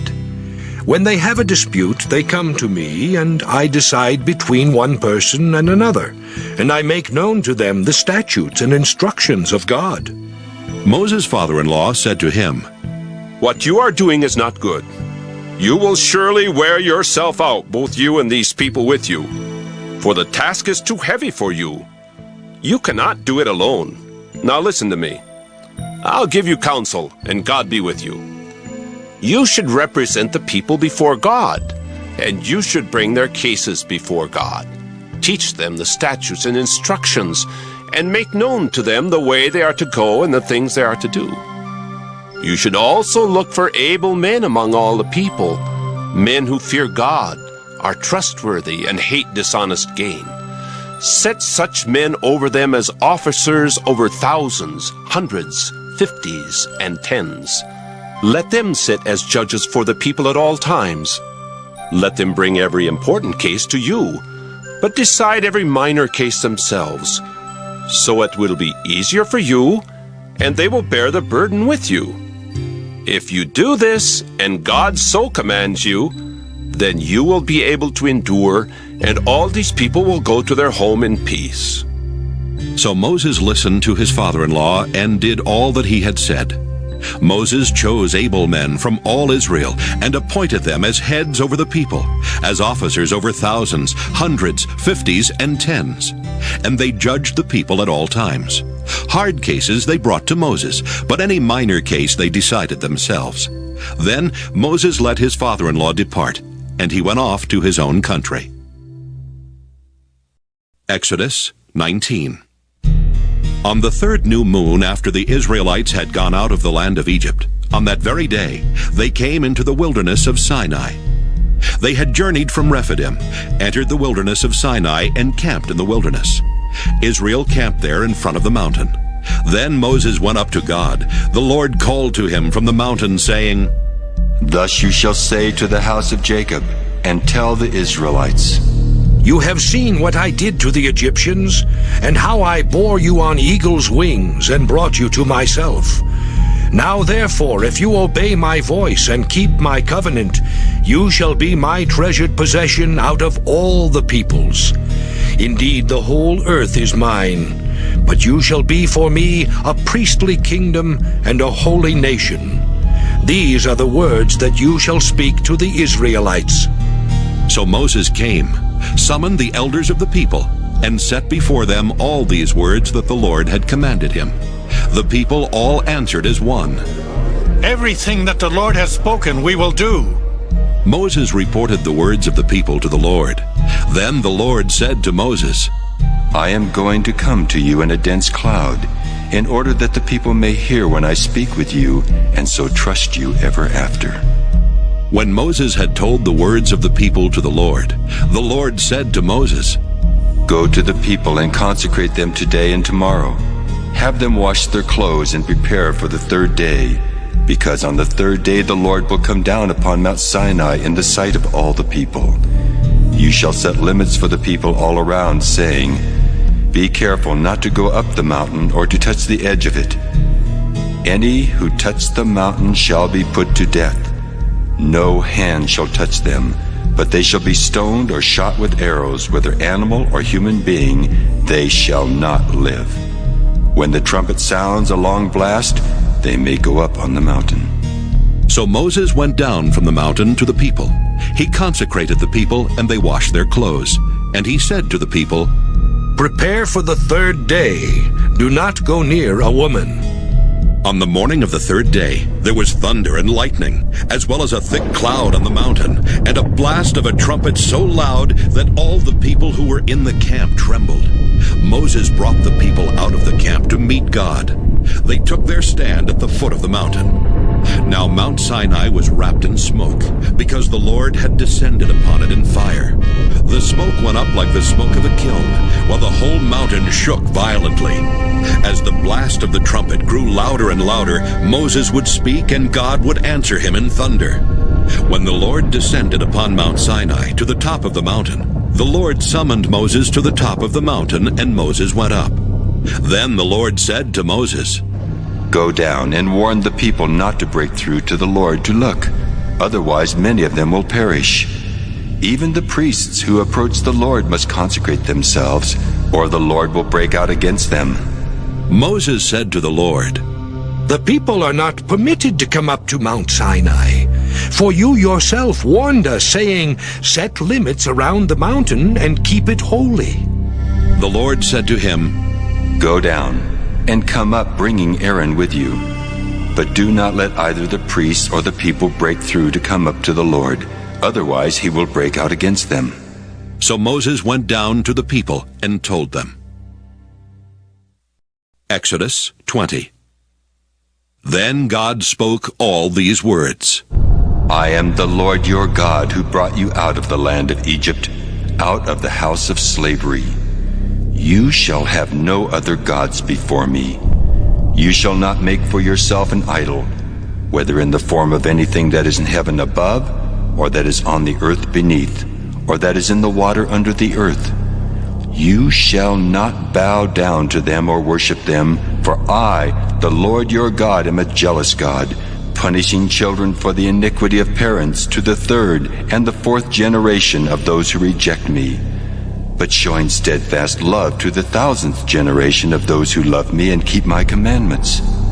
You shall not make wrongful use of the name of the Lord your God, for the Lord will not acquit anyone who misuses his name. Remember the Sabbath day and keep it holy. 6 days you shall labor and do all your work, but the 7th day is a Sabbath to the Lord your God. You shall not do any work, you, your son or your daughter, your male or female slave, your livestock, or the alien resident in your towns. For in 6 days the Lord made heaven and earth, the sea, and all that is in them, but rested the 7th day. Therefore the Lord blessed the Sabbath day and consecrated it. Honor your father and your mother, so that your days may be long in the land that the Lord your God is giving you. You shall not murder. You shall not commit adultery. You shall not steal. You shall not bear false witness against your neighbor. You shall not covet your neighbor's house. You shall not covet your neighbor's wife, or male or female slave or ox or donkey or anything that belongs to your neighbor." When all the people witnessed the thunder and lightning, the sound of the trumpet, and the mountain smoking, they were afraid and trembled and stood at a distance and said to Moses, "You speak to us, and we will listen. But do not let God speak to us, or we will die." Moses said to the people, "Do not be afraid, for God has come only to test you and to put the fear of him upon you, so that you do not sin." Then the people stood at a distance while Moses drew near to the thick darkness where God was. The Lord said to Moses, "Thus you shall say to the Israelites, You have seen for yourselves that I spoke with you from heaven. You shall not make gods of silver alongside me, nor shall you make for yourselves gods of gold. You need make for me only an altar of earth, and sacrifice on it your burnt offerings and your offerings of well-being, your sheep and your oxen. In every place where I cause my name to be remembered, I will come to you and bless you. But if you make for me an altar of stone, do not build it of hewn stones, for if you use a chisel upon it, you profane it. You shall not go up by steps to my altar, so that your nakedness may not be exposed on it." Exodus 21. These are the ordinances that you shall set before them. When you buy a male Hebrew slave, he shall serve 6 years, but in the 7th he shall go out a free person without debt. If he comes in single, he shall go out single. If he comes in married, then his wife shall go out with him. If his master gives him a wife, and she bears him sons or daughters, the wife and her children shall be her master's, and he shall go out alone. But if the slave declares, "I love my master, my wife, and my children, I will not go out a free person," then his master shall bring him before God. He shall be brought to the door or the doorpost, and his master shall pierce his ear with an awl, and he shall serve him for life. When a man sells his daughter as a slave, she shall not go out as the male slaves do. If she does not please her master, who designated her for himself, then he shall let her be redeemed. He shall have no right to sell her to a foreign people, since he has dealt unfairly with her. If he designates her for his son, he shall deal with her as with a daughter. If he takes another wife to himself, he shall not diminish the food, clothing, or marital rights of the first wife. And if he does not do these 3 things for her, she shall go out without debt, without payment of money. Whoever strikes a person mortally shall be put to death. If it was not premeditated, but came about by an act of God, then I will appoint for you a place to which the killer may flee. But if someone willfully attacks and kills another by treachery, you shall take the killer from my altar for execution. Whoever strikes father or mother shall be put to death. Whoever kidnaps a person, whether that person has been sold or is still held in possession, shall be put to death. Whoever curses father or mother shall be put to death. When individuals quarrel, and one strikes the other with a stone or fist, so that the injured party, though not dead, is confined to bed, but recovers and walks around outside with the help of a staff, then the assailant shall be free of liability, except to pay for the loss of time and to arrange for full recovery. When a slave owner strikes a male or female slave with a rod, and the slave dies immediately, the owner shall be punished. But if the slave survives a day or 2, there is no punishment, for the slave is the owner's property. When people who are fighting injure a pregnant woman so that there is a miscarriage, and yet no further harm follows, the one responsible shall be fined what the woman's husband demands, paying as much as the judges determine. If any harm follows, then you shall give life for life, eye for eye, tooth for tooth, hand for hand, foot for foot, burn for burn, wound for wound, stripe for stripe. When a slave owner strikes the eye of a male or female slave, destroying it, the owner shall let the slave go, a free person, to compensate for the eye. If the owner knocks out a tooth of a male or female slave, the slave shall be let go, a free person, to compensate for the tooth. When an ox gores a man or a woman to death, the ox shall be stoned, and its flesh shall not be eaten, but the owner of the ox shall not be liable. If the ox has been accustomed to gore in the past, and its owner has been warned but has not restrained it, and it kills a man or a woman, the ox shall be stoned, and its owner also shall be put to death. If a ransom is imposed on the owner, then the owner shall pay whatever is imposed for the redemption of the victim's life. If it gores a boy or a girl, the owner shall be dealt with according to this same rule. If the ox gores a male or female slave, the owner shall pay to the slave owner 30 shekels of silver, and the ox shall be stoned. If someone leaves a pit open or digs a pit and does not cover it, and an ox or a donkey falls into it, the owner of the pit shall make restitution, giving money to its owner but keeping the dead animal. If someone's ox hurts the ox of another so that it dies, then they shall sell the live ox and divide the price of it, and the dead animal they shall also divide. But if it was known that the ox was accustomed to gore in the past, and its owner has not restrained it, the owner shall restore ox for ox, but keep the dead animal. Exodus 22. When someone steals an ox or a sheep and slaughters it or sells it, the thief shall pay 5 oxen for an ox and 4 sheep for a sheep. The thief shall make restitution, but if unable to do so, shall be sold for the theft. When the animal, whether ox or donkey or sheep, is found alive in the thief's possession, the thief shall pay double. If a thief is found breaking in and is beaten to death, no blood guilt is incurred. But if it happens after sunrise, blood guilt is incurred. When someone causes a field or vineyard to be grazed over, or lets livestock loose to graze in someone else's field, restitution shall be made from the best in the owner's field or vineyard. When fire breaks out and catches in thorns so that the stacked grain or the standing grain or the field is consumed, the one who started the fire shall make full restitution.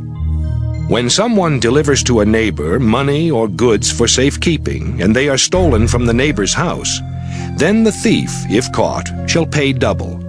If the thief is not caught, the owner of the house shall be brought before God to determine whether or not the owner had laid hands on the neighbor's goods. In any case of disputed ownership involving ox, donkey, sheep, clothing, or any other loss of which one party says, "This is mine," the case of both parties shall come before God. The one whom God condemns shall pay double to the other. When someone delivers to another a donkey, ox, sheep, or any other animal for safekeeping, and it dies or is injured or is carried off without anyone seeing it, an oath before the Lord shall decide between the two of them that the one has not laid hands on the property of the other. The owner shall accept the oath, and no restitution shall be made. But if it was stolen, restitution shall be made to its owner. If it was mangled by beasts, let it be brought as evidence. Restitution shall not be made for the mangled remains. When someone borrows an animal from another, and it is injured or dies, the owner not being present, full restitution shall be made. If the owner was present, there shall be no restitution. If it was hired, only the hiring fee is due. When a man seduces a virgin who is not engaged to be married, and lies with her, he shall give the bride price for her, and make her his wife. But if her father refuses to give her to him, he shall pay an amount equal to the bride price for virgins. You shall not permit a female sorcerer to live. Whoever lies with an animal shall be put to death. Whoever sacrifices to any god other than the Lord alone shall be devoted to destruction. You shall not wrong or oppress a resident alien, for you were aliens in the land of Egypt.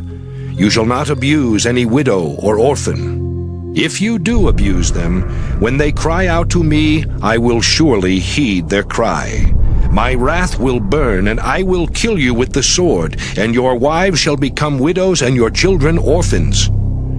If you lend money to my people, to the poor among you, you shall not deal with them as a creditor. You shall not exact interest from them. If you take your neighbor's cloak in pawn, you shall restore it before the sun goes down, for it may be your neighbor's only clothing to use as cover. In what else shall that person sleep? And if your neighbor cries out to me, I will listen, for I am compassionate. You shall not revile God or curse a leader of your people. You shall not delay to make offerings from the fullness of your harvest and from the outflow of your presses. The firstborn of your sons you shall give to me. You shall do the same with your oxen and with your sheep. 7 days it shall remain with its mother. On the 8th day you shall give it to me. You shall be people consecrated to me. Therefore you shall not eat any meat that is mangled by beasts in the field. You shall throw it to the dogs. Exodus 23. You shall not spread a false report. You shall not join hands with the wicked to act as a malicious witness. You shall not follow a majority in wrongdoing. When you bear witness in a lawsuit, you shall not side with the majority so as to pervert justice, nor shall you be partial to the poor in a lawsuit. When you come upon your enemy's ox or donkey going astray, you shall bring it back. When you see the donkey of one who hates you lying under its burden, and you would hold back from setting it free, you must help to set it free. You shall not pervert the justice due to your poor in their lawsuits. Keep far from a false charge, and do not kill the innocent and those in the right, for I will not acquit the guilty. You shall take no bribe, for a bribe blinds the officials and subverts the cause of those who are in the right. You shall not oppress a resident alien. You know the heart of an alien, for you were aliens in the land of Egypt. For 6 years you shall sow your land and gather in its yield. But the 7th year you shall let it rest and lie fallow, so that the poor of your people may eat. And what they leave the wild animals may eat. You shall do the same with your vineyard and with your olive orchard. 6 days you shall do your work, but on the 7th day you shall rest, so that your ox and your donkey may have relief, and your homeborn slave and the resident alien may be refreshed. Be attentive to all that I have said to you. Do not invoke the names of other gods. Do not let them be heard on your lips. 3 times in the year you shall hold a festival for me. You shall observe the festival of unleavened bread. As I commanded you, you shall eat unleavened bread for 7 days at the appointed time in the month of Abib, for in it you came out of Egypt. No one shall appear before me empty-handed. You shall observe the festival of harvest, of the first fruits of your labor, of what you sow in the field. You shall observe the festival of ingathering at the end of the year, when you gather in from the field the fruit of your labor. 3 times in the year all your males shall appear before the Lord God. You shall not offer the blood of my sacrifice with anything leavened, or let the fat of my festival remain until the morning. The choicest of the first fruits of your ground you shall bring into the house of the Lord your God. You shall not boil a kid in its mother's milk. I am going to send an angel in front of you to guard you on the way and to bring you to the place that I have prepared. Be attentive to him and listen to his voice. Do not rebel against him, for he will not pardon your transgression, for my name is in him. But if you listen attentively to his voice and do all that I say, then I will be an enemy to your enemies and a foe to your foes. When my angel goes in front of you and brings you to the Amorites, the Hittites, the Perizzites, the Canaanites, the Hivites, and the Jebusites, and I blot them out, you shall not bow down to their gods, or worship them, or follow their practices, but you shall utterly demolish them and break their pillars in pieces. You shall worship the Lord your God, and I will bless your bread and your water. and I will take sickness away from among you. No one shall miscarry or be barren in your land. I will fulfill the number of your days. I will send my terror in front of you, and will throw into confusion all the people against whom you shall come. And I will make all your enemies turn their backs to you. And I will send the pestilence in front of you, which shall drive out the Hivites, the Canaanites, and the Hittites from before you. I will not drive them out from before you in 1 year, or the land would become desolate, and the wild animals would multiply against you. Little by little I will drive them out from before you, until you have increased and possessed the land. I will set your borders from the Red Sea to the Sea of the Philistines, and from the wilderness to the Euphrates. For I will hand over to you the inhabitants of the land, and you shall drive them out before you. You shall make no covenant with them and their gods. They shall not live in your land, or they will make you sin against me. For if you worship their gods, it will surely be a snare to you. Exodus 24. Then he said to Moses, Come up to the Lord, you and Aaron, Nadab and Abihu, and 70 of the elders of Israel, and worship at a distance. Moses alone shall come near the Lord, but the others shall not come near, and the people shall not come up with him. Moses came and told the people all the words of the Lord and all the ordinances, and all the people answered with one voice and said, All the words that the Lord has spoken we will do. And Moses wrote down all the words of the Lord. He rose early in the morning and built an altar at the foot of the mountain and set up 12 pillars corresponding to the 12 tribes of Israel. He sent young men of the people of Israel, who offered burnt offerings and sacrificed oxen as offerings of well-being to the Lord. Moses took half of the blood and put it in basins, and half of the blood he dashed against the altar. Then he took the book of the covenant and read it in the hearing of the people, and they said, All that the Lord has spoken we will do, and we will be obedient. Moses took the blood and dashed it on the people and said, See the blood of the covenant that the Lord has made with you in accordance with all these words. Then Moses and Aaron, Nadab and Abihu, and 70 of the elders of Israel went up, and they saw the God of Israel. Under his feet there was something like a pavement of sapphire stone, like the very heaven for clearness. God did not lay his hand on the chief men of the people of Israel. Also they beheld God, and they ate and drank. The Lord said to Moses, Come up to me on the mountain and wait there, and I will give you the tablets of stone with the law and the commandment which I have written for their instruction. So Moses set out with his assistant Joshua, and Moses went up into the mountain of God. To the elders he had said, Wait here for us until we come to you again. For Aaron and Hur are with you. Whoever has a dispute may go to them. Then Moses went up on the mountain, and the cloud covered the mountain. The glory of the Lord settled on Mount Sinai, and the cloud covered it for 6 days. On the 7th day he called to Moses out of the cloud. Now the appearance of the glory of the Lord was like a devouring fire on the top of the mountain in the sight of the people of Israel. Moses entered the cloud and went up on the mountain. Moses was on the mountain for 40 days and 40 nights. Exodus 25. The Lord said to Moses, Tell the Israelites to take from me an offering. From all whose hearts prompt them to give, you shall receive the offering for me. This is the offering that you shall receive from them. Gold, silver, and bronze, blue, purple, and crimson yarns, and fine linen, goat's hair, tanned ram's skins, fine leather, acacia wood, oil for the lamps, spices for the anointing oil and for the fragrant incense, onyx stones and gems to be set in the ephod and for the breastpiece, and have them make me a sanctuary so that I may dwell among them. In accordance with all that I show you concerning the pattern of the tabernacle and of all its furniture, so you shall make it.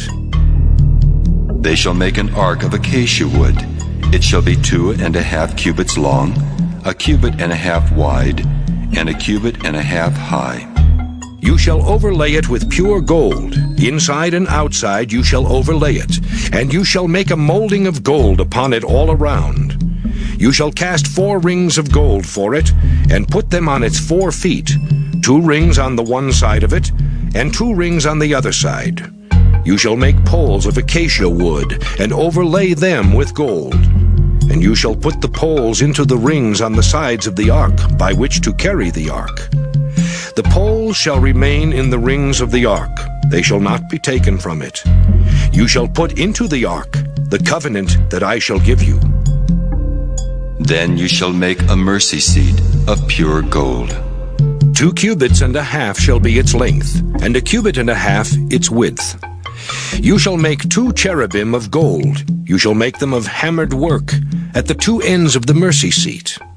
Make 1 cherub at the one end, and 1 cherub at the other.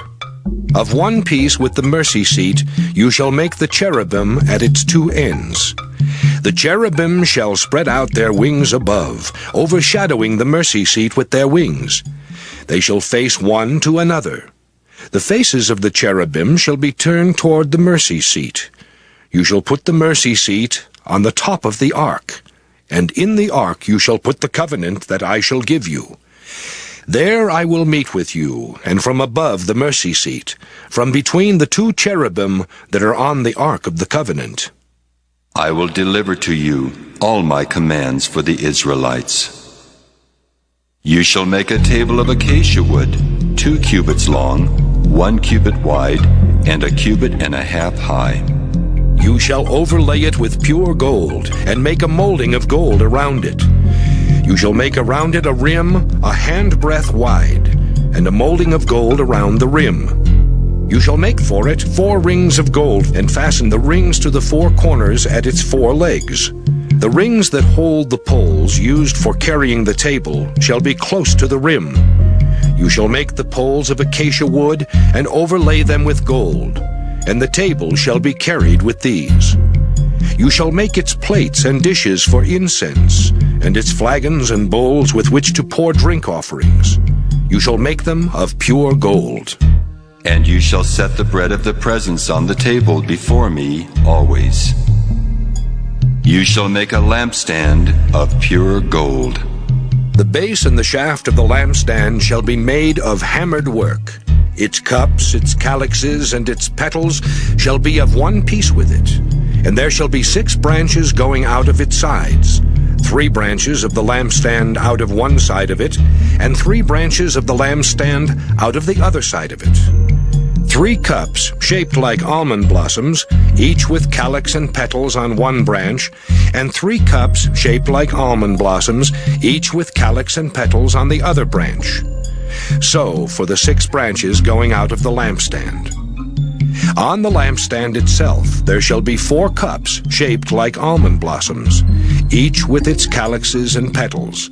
There shall be a calyx of one piece with it under the first pair of branches, a calyx of one piece with it under the next pair of branches, and a calyx of one piece with it under the last pair of branches.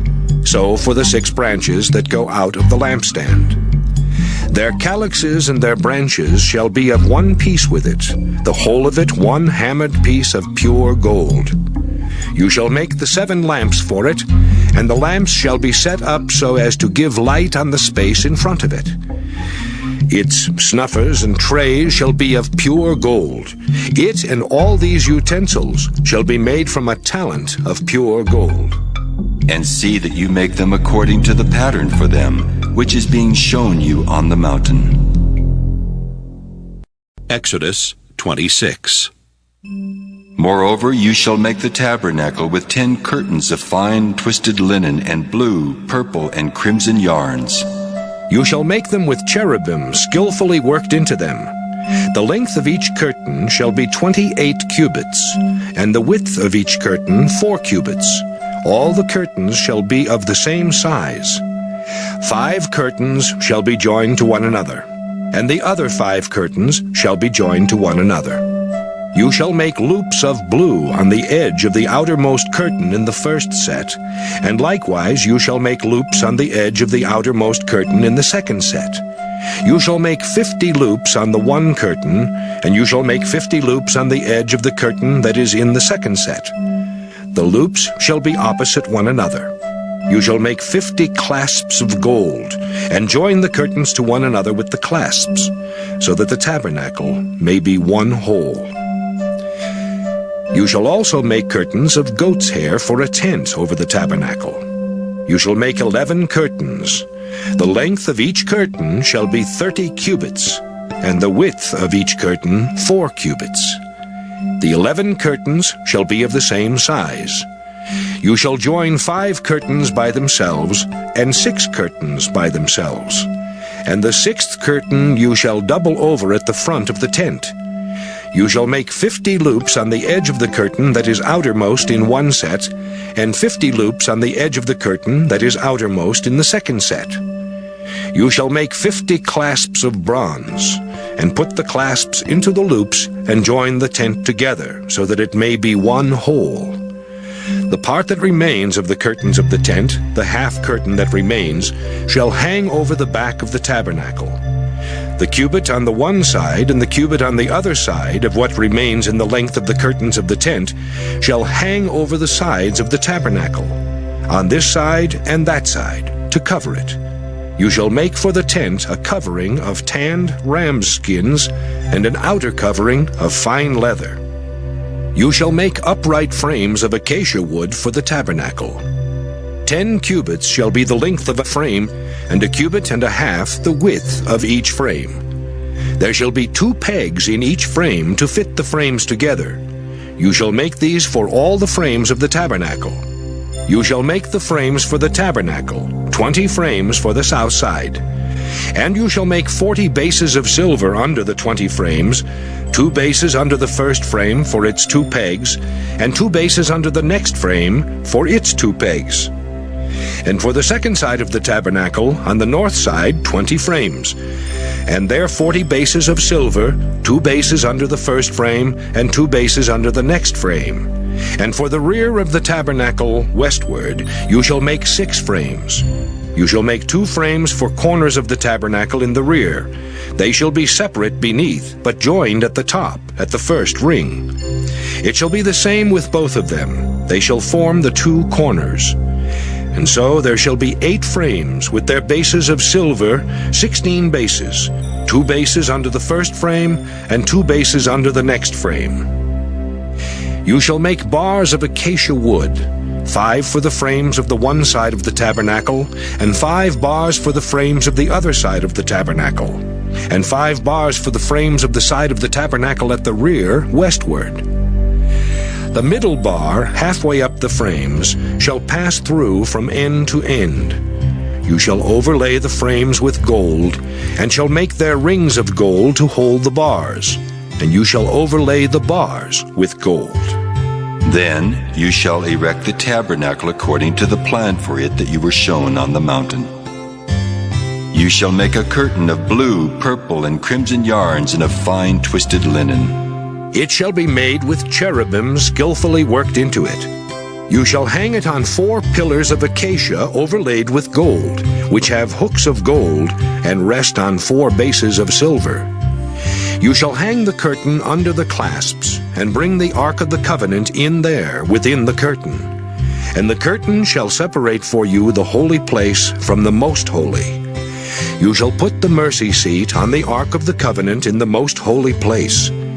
You shall set the table outside the curtain, and the lampstand on the south side of the tabernacle opposite the table. And you shall put the table on the north side. You shall make a screen for the entrance of the tent of blue, purple, and crimson yarns, and of fine twisted linen, embroidered with needlework. You shall make for the screen 5 pillars of acacia, and overlay them with gold. Their hooks shall be of gold, and you shall cast 5 bases of bronze for them. Exodus 27.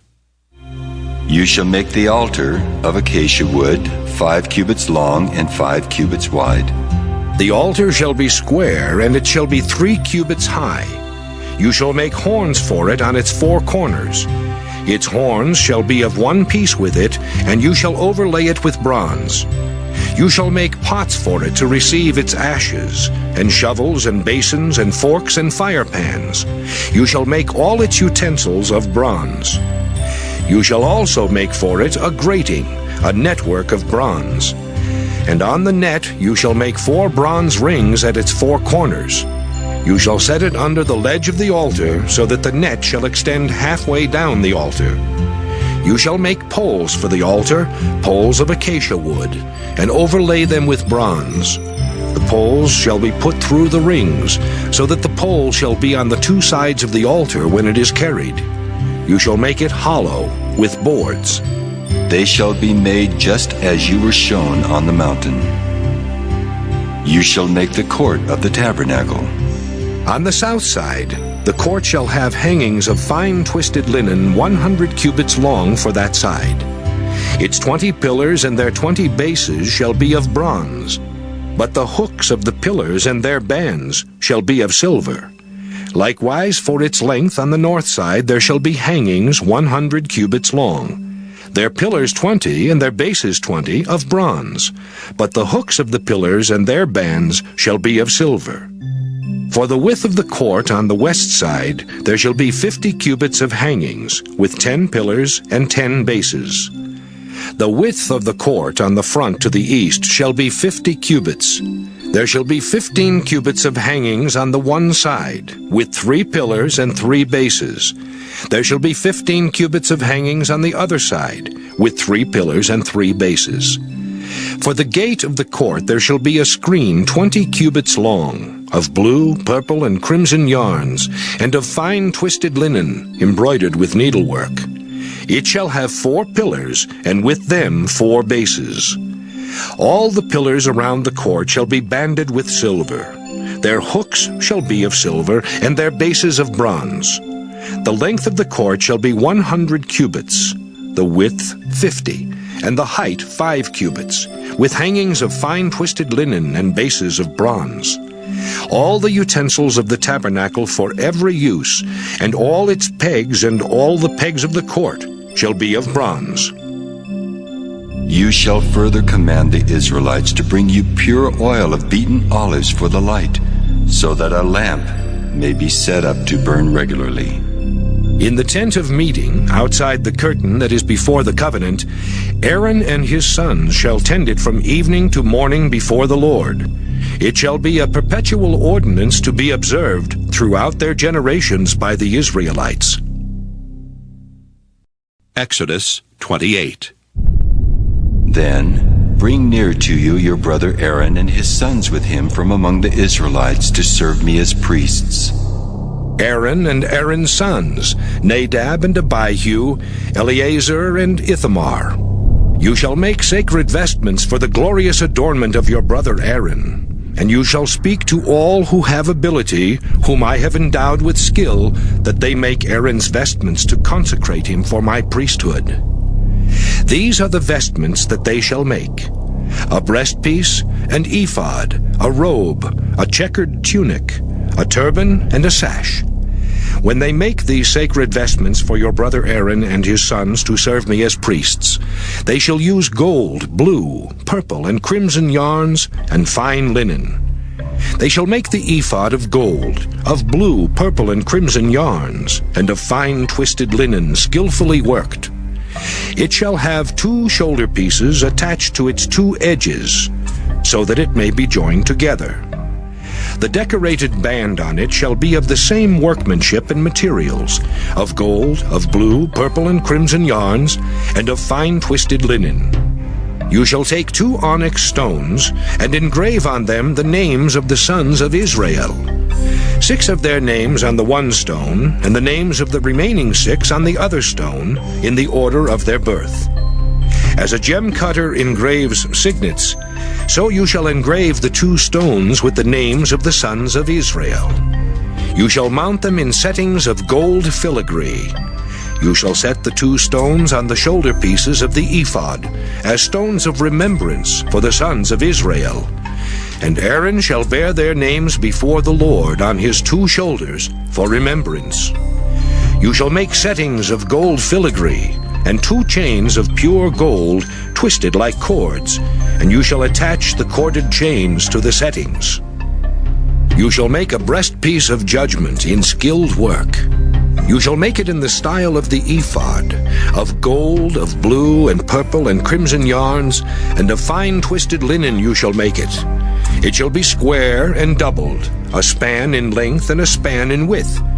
You shall set in it 4 rows of stones. A row of carnelian, chrysolite, and emerald shall be the first row, and the second row a turquoise, a sapphire, and a moonstone, and the third row a jacinth, an agate, and an amethyst, and the 4th row a beryl, an onyx, and a jasper.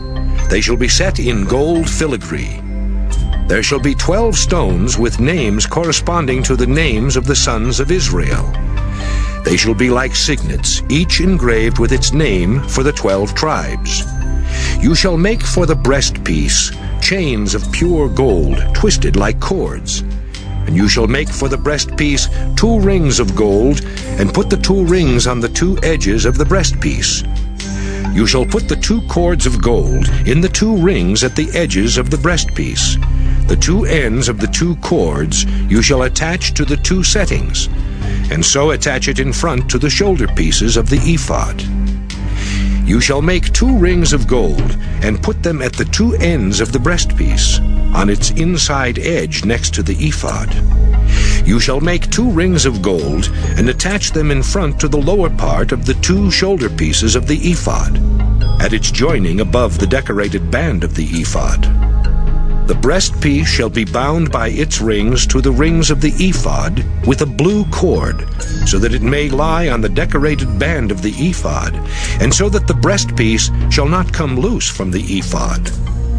So Aaron shall bear the names of the sons of Israel in the breastpiece of judgment on his heart when he goes into the holy place, for a continual remembrance before the Lord.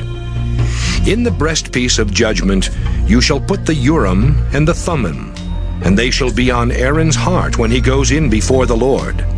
Thus Aaron shall bear the judgment of the Israelites on his heart before the Lord continually. You shall make the robe of the ephod all of blue. It shall have an opening for the head in the middle of it, with a woven binding around the opening, like the opening in a coat of mail, so that it may not be torn. On its lower hem you shall make pomegranates of blue, purple, and crimson yarns, all around the lower hem, with bells of gold between them all around. A golden bell and a pomegranate alternating all around the lower hem of the robe. Aaron shall wear it when he ministers, and its sound shall be heard when he goes into the holy place before the Lord, and when he comes out, so that he may not die. You shall make a rosette of pure gold, and engrave on it, like the engraving of a signet, Holy to the Lord. You shall fasten it on the turban with a blue cord. It shall be on the front of the turban. It shall be on Aaron's forehead, and Aaron shall take on himself any guilt incurred in the holy offering that the Israelites consecrate as their sacred donations. It shall always be on his forehead, in order that they may find favor before the Lord. You shall make the checkered tunic of fine linen, and you shall make a turban of fine linen, and you shall make a sash embroidered with needlework. For Aaron's sons you shall make tunics and sashes and headdresses. You shall make them for their glorious adornment. You shall put them on your brother Aaron, and on his sons with him, and shall anoint them, and ordain them, and consecrate them, so that they may serve me as priests. You shall make for them linen undergarments to cover their naked flesh. They shall reach from the hips to the thighs. Aaron and his sons shall wear them when they go into the tent of meeting, or when they come near the altar to minister in the holy place, or they will bring guilt on themselves and die. This shall be a perpetual ordinance for him and for his descendants after him. Exodus 29. Now this is what you shall do to them to consecrate them, so that they may serve me as priests. Take 1 young bull and 2 rams without blemish, and unleavened bread, unleavened cakes mixed with oil, and unleavened wafers spread with oil. You shall make them of choice wheat flour. You shall put them in one basket, and bring them in the basket, and bring the bull and the 2 rams. You shall bring Aaron and his sons to the entrance of the tent of meeting, and wash them with water. Then you shall take the vestments, and put on Aaron the tunic, and the robe of the ephod, and the breastpiece, and gird him with the decorated band of the ephod. And you shall set the turban on his head, and put the holy diadem on the turban. You shall take the anointing oil, and pour it on his head, and anoint him. Then you shall bring his sons, and put tunics on them, and you shall gird them with sashes, and tie headdresses on them. And the priesthood shall be theirs by a perpetual ordinance. You shall then ordain Aaron and his sons. You shall bring the bull in front of the tent of meeting. Aaron and his sons shall lay their hands on the head of the bull, and you shall slaughter the bull before the Lord at the entrance of the tent of meeting, and shall take some of the blood of the bull, and put it on the horns of the altar with your finger, and all the rest of the blood you shall pour out at the base of the altar. You shall take all the fat that covers the entrails, and the appendage of the liver, and the 2 kidneys with the fat that is on them, and turn them into smoke on the altar. But the flesh of the bull, and its skin, and its dung, you shall burn with fire outside the camp. It is a sin offering. Then you shall take one of the rams, and Aaron and his son shall lay their hands on the head of the ram, and you shall slaughter the ram, and shall take its blood and dash it against all sides of the altar. Then you shall cut the ram into its parts, and wash its entrails and its legs, and put them with its parts and its head, and turn the whole ram into smoke on the altar. It is a burnt offering to the Lord. It is a pleasing odor, an offering by fire to the Lord. You shall take the other ram, and Aaron and his sons shall lay their hands on the head of the ram, and you shall slaughter the ram, and take some of its blood and put it on the lobe of Aaron's right ear, and on the lobes of the right ears of his sons, and on the thumbs of their right hands, and on the big toes of their right feet, and dash the rest of the blood against all sides of the altar. Then you shall take some of the blood that is on the altar, and some of the anointing oil, and sprinkle it on Aaron and his vestments, and on his sons and his sons' vestments with him. Then he and his vestments shall be holy, as well as his sons and his sons' vestments. You shall also take the fat of the ram, the fat tail, the fat that covers the entrails, the appendage of the liver, the 2 kidneys with the fat that is on them, and the right thigh, for it is a ram of ordination, and 1 loaf of bread, 1 cake of bread made with oil, and 1 wafer out of the basket of unleavened bread that is before the Lord. And you shall place all these on the palms of Aaron, and on the palms of his sons, and raise them as an elevation offering before the Lord. Then you shall take them from their hands, and turn them into smoke on the altar on top of the burnt offering of pleasing odor before the Lord. It is an offering by fire to the Lord. You shall take the breast of the ram of Aaron's ordination, and raise it as an elevation offering before the Lord, and it shall be your portion. You shall consecrate the breast that was raised as an elevation offering, and the thigh that was raised as an elevation offering from the ram of ordination, from that which belonged to Aaron and his sons. These things shall be a perpetual ordinance for Aaron and his sons from the Israelites, for this is an offering, and it shall be an offering by the Israelites from their sacrifice of offerings of well-being, their offering to the Lord. The sacred vestments of Aaron shall be passed on to his sons after him. They shall be anointed in them and ordained in them. The son who is priest in his place shall wear them 7 days when he comes into the tent of meeting to minister in the holy place. You shall take the ram of ordination and boil its flesh in a holy place, and Aaron and his sons shall eat the flesh of the ram and the bread that is in the basket at the entrance of the tent of meeting. They themselves shall eat the food by which atonement is made, to ordain and consecrate them, but no one else shall eat of them, because they are holy. If any of the flesh for the ordination or of the bread remains until the morning, then you shall burn the remainder with fire. It shall not be eaten, because it is holy. Thus you shall do to Aaron and to his sons just as I have commanded you. Through 7 days you shall ordain them. Also every day you shall offer a bull as a sin offering for atonement. Also you shall offer a sin offering for the altar when you make atonement for it, and shall anoint it to consecrate it. 7 days you shall make atonement for the altar and consecrate it, and the altar shall be most holy. Whatever touches the altar shall become holy. Now this is what you shall offer on the altar: 2 lambs a year old regularly each day. 1 lamb you shall offer in the morning, and the other lamb you shall offer in the evening. And with the first lamb 1/10 of a measure of choice flour mixed with 1/4 of a hin of beaten oil, and 1/4 of a hin of wine for a drink offering. And the other lamb you shall offer in the evening, and shall offer with it a grain offering and its drink offering, as in the morning, for a pleasing odor, an offering by fire to the Lord. It shall be a regular burnt offering throughout your generations at the entrance of the tent of meeting before the Lord, where I will meet with you to speak to you there. I will meet with the Israelites there, and it shall be sanctified by my glory. I will consecrate the tent of meeting and the altar. Aaron also and his sons I will consecrate to serve me as priests.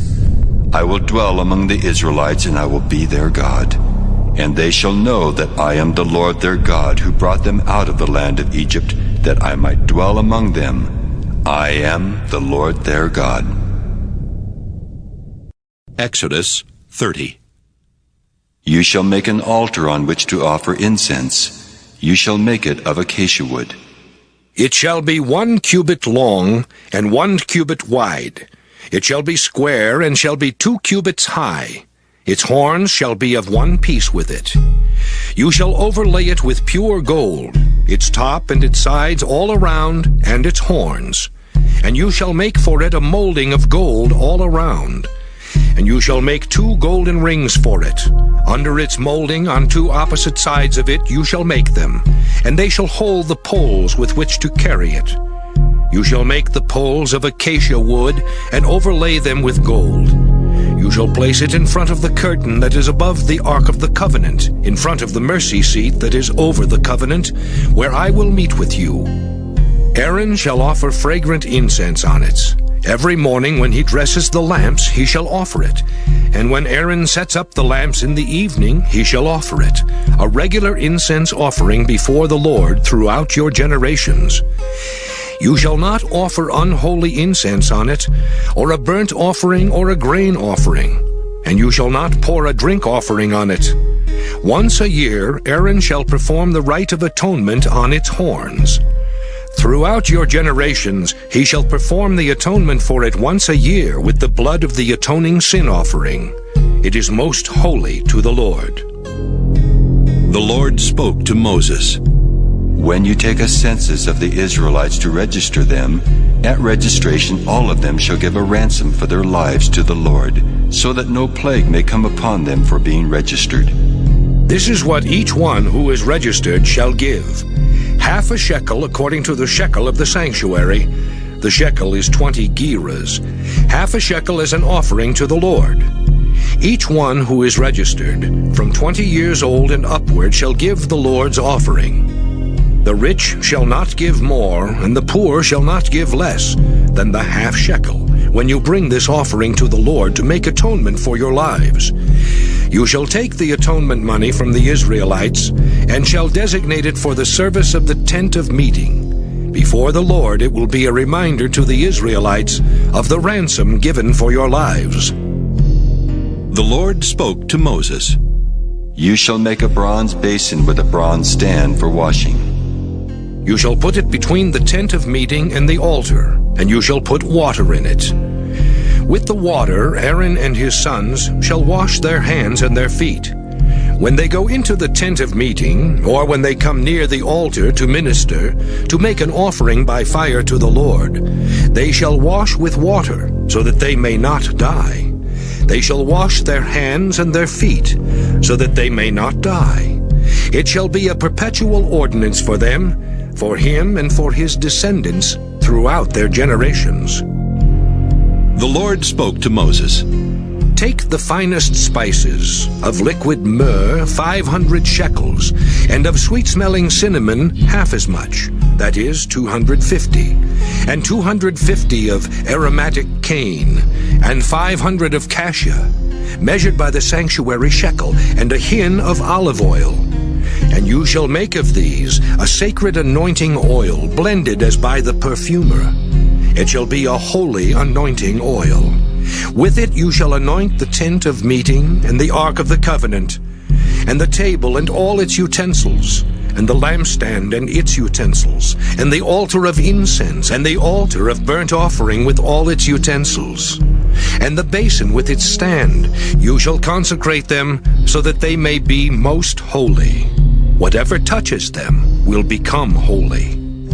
You shall anoint Aaron and his sons, and consecrate them in order that they may serve me as priests. You shall say to the Israelites, This shall be my holy anointing oil throughout your generations. It shall not be used in any ordinary anointing of the body, and you shall make no other like it in composition. It is holy, and it shall be holy to you. Whoever compounds any like it, or whoever puts any of it on an unqualified person, shall be cut off from the people. The Lord said to Moses, Take sweet spices, stacte, and onycha and galbanum, sweet spices with pure frankincense, an equal part of each, and make an incense blended as by the perfumer, seasoned with salt, pure and holy. And you shall beat some of it into powder, and put part of it before the covenant in the tent of meeting, where I shall meet with you. It shall be for you most holy. When you make incense according to this composition, you shall not make it for yourselves. It shall be regarded by you as holy to the Lord. Whoever makes any like it to use as perfume shall be cut off from the people.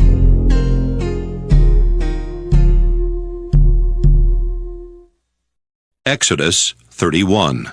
The Lord spoke to Moses.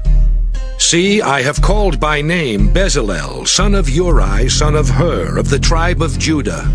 And I have filled him with divine spirit, with ability, intelligence, and knowledge in every kind of craft, to devise artistic designs, to work in gold, silver, and bronze, in cutting stones for setting, and in carving wood in every kind of craft.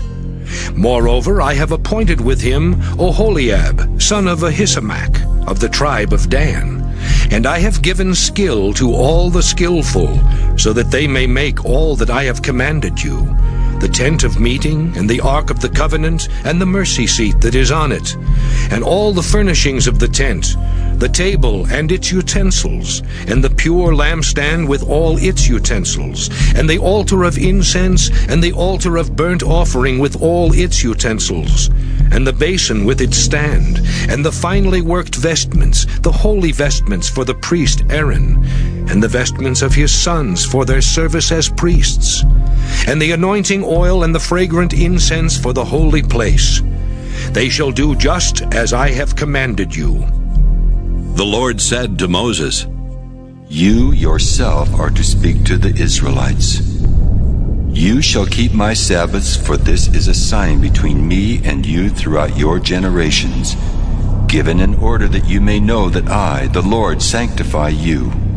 You shall keep the Sabbath, because it is holy for you. Everyone who profanes it shall be put to death. Whoever does any work on it shall be cut off from among the people. 6 days shall work be done, but the seventh day is a Sabbath of solemn rest, holy to the Lord. Whoever does any work on the Sabbath day shall be put to death. Therefore the Israelites shall keep the Sabbath, observing the Sabbath throughout their generations as a perpetual covenant. It is a sign forever between me and the people of Israel, that in 6 days the Lord made heaven and earth, And on the seventh day he rested and was refreshed. When God finished speaking with Moses on Mount Sinai, he gave him the 2 tablets of the covenant, tablets of stone written with the finger of God. Exodus 32. When the people saw that Moses delayed to come down from the mountain, the people gathered around Aaron and said to him, Come, make gods for us who shall go before us. As for this Moses, the man who brought us up out of the land of Egypt, we do not know what has become of him. Aaron said to them, Take off the gold rings that are on the ears of your wives, your sons, and your daughters, and bring them to me. So all the people took off the gold rings from their ears and brought them to Aaron. He took the gold from them, formed it in a mold, and cast an image of a calf, and they said, These are your gods, O Israel, who brought you up out of the land of Egypt. When Aaron saw this, he built an altar before it, and Aaron made proclamation and said, Tomorrow shall be a festival to the Lord. They rose early the next day, and offered burnt offerings and brought sacrifices of well-being, and the people sat down to eat and drink, and rose up to revel. The Lord said to Moses, Go down at once. Your people whom you brought up out of the land of Egypt have acted perversely. They have been quick to turn aside from the way that I commanded them. They have cast for themselves an image of a calf, and have worshipped it and sacrificed to it, and said, These are your gods, O Israel, who brought you up out of the land of Egypt. The Lord said to Moses, I have seen this people, how stiff-necked they are. Now let me alone, so that my wrath may burn hot against them, and I may consume them. And of you I will make a great nation. But Moses implored the Lord his God and said, O Lord, why does your wrath burn hot against your people, whom you brought out of the land of Egypt with great power and with a mighty hand? Why should the Egyptians say, It was with evil intent that he brought them out, to kill them in the mountains and to consume them from the face of the earth? Turn from your fierce wrath. Change your mind and do not bring disaster on your people. Remember Abraham, Isaac, and Israel, your servants, how you swore to them by your own self, saying to them, I will multiply your descendants like the stars of heaven, and all this land that I have promised I will give to your descendants, and they shall inherit it forever. And the Lord changed his mind about the disaster that he planned to bring on his people. Then Moses turned and went down from the mountain, carrying the 2 tablets of the covenant in his hands, tablets that were written on both sides, written on the front and on the back. The tablets were the work of God, and the writing was the writing of God, engraved upon the tablets. When Joshua heard the noise of the people as they shouted, he said to Moses, There is a noise of war in the camp. But he said, It is not the sound made by victors, or the sound made by losers. It is the sound of revelers that I hear. As soon as he came near the camp and saw the calf and the dancing, Moses' anger burned hot, and he threw the tablets from his hands and broke them at the foot of the mountain. He took the calf that they had made, burned it with fire, ground it to powder, scattered it on the water, and made the Israelites drink it. Moses said to Aaron, What did this people do to you that you have brought so great a sin upon them? And Aaron said, Do not let the anger of my Lord burn hot. You know the people, that they are bent on evil. They said to me, Make us gods who shall go before us. As for this Moses, the man who brought us up out of the land of Egypt, we do not know what has become of him. So I said to them, Whoever has gold, take it off. So they gave it to me, and I threw it into the fire, and out came this calf. When Moses saw that the people were running wild, for Aaron had let them run wild to the derision of their enemies, then Moses stood in the gate of the camp and said, Who is on the Lord's side? Come to me! And all the sons of Levi gathered around him. He said to them, Thus says the Lord, the God of Israel, Put your sword on your side, each of you.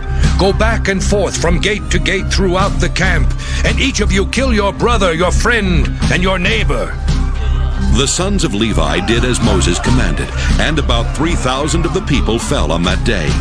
Moses said, Today you have ordained yourselves for the service of the Lord, each one at the cost of a son or a brother, and so have brought a blessing on yourselves this day. On the next day Moses said to the people, You have sinned a great sin, but now I will go up to the Lord. Perhaps I can make atonement for your sin. So Moses returned to the Lord and said, Alas, this people has sinned a great sin. They have made for themselves gods of gold. But now if you will only forgive their sin. But if not, blot me out of the book that you have written. But the Lord said to Moses, Whoever has sinned against me, I will blot out of my book. But now go, lead the people to the place about which I have spoken to you. See, my angel shall go in front of you. Nevertheless, when the day comes for punishment, I will punish them for their sin. Then the Lord sent a plague on the people, because they made the calf, the one that Aaron made. Exodus 33. The Lord said to Moses, Go, leave this place, you and the people whom you have brought up out of the land of Egypt, and go to the land of which I swore to Abraham, Isaac, and Jacob, saying, To your descendants I will give it. I will send an angel before you, and I will drive out the Canaanites, the Amorites, the Hittites, the Perizzites, the Hivites, and the Jebusites.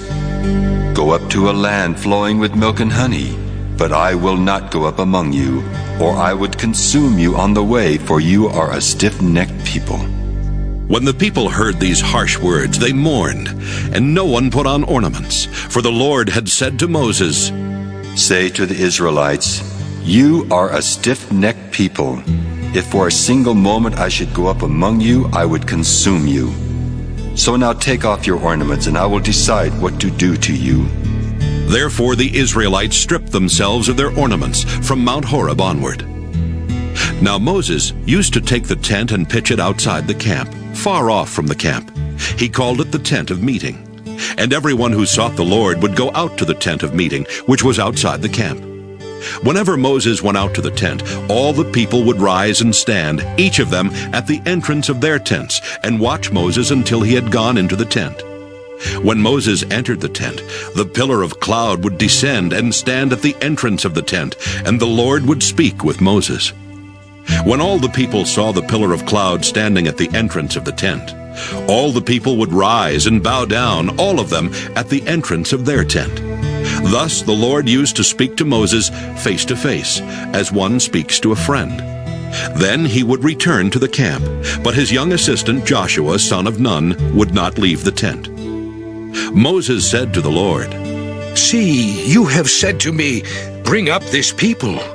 But you have not let me know whom you will send with me. Yet you have said, I know you by name, and you have also found favor in my sight. Now, if I have found favor in your sight, show me your ways, so that I may know you and find favor in your sight.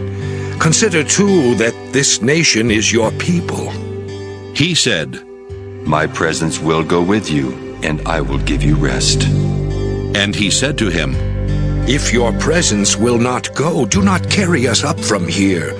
For how shall it be known that I have found favor in your sight, I and your people, unless you go with us? In this way we shall be distinct, I and your people, from every people on the face of the earth. The Lord said to Moses, I will do the very thing that you have asked, for you have found favor in my sight, and I know you by name. Moses said, Show me your glory, I pray. And he said, I will make all my goodness pass before you, and will proclaim before you the name, the Lord. And I will be gracious to whom I will be gracious, and will show mercy on whom I will show mercy.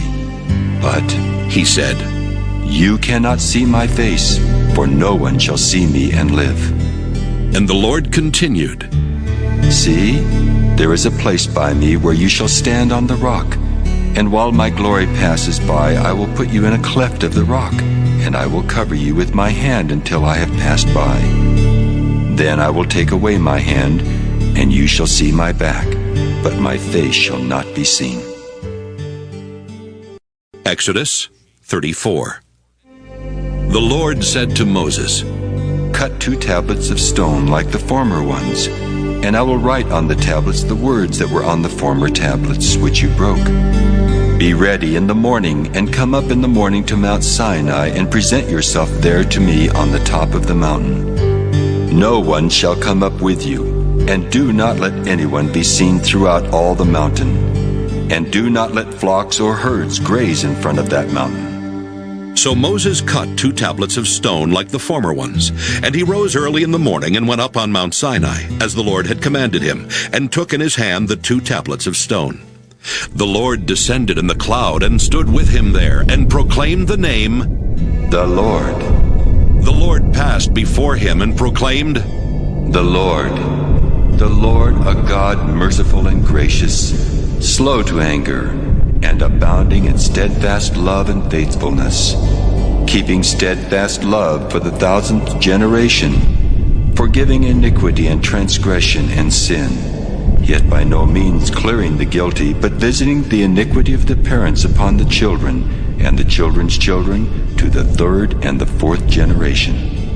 And Moses quickly bowed his head toward the earth and worshipped.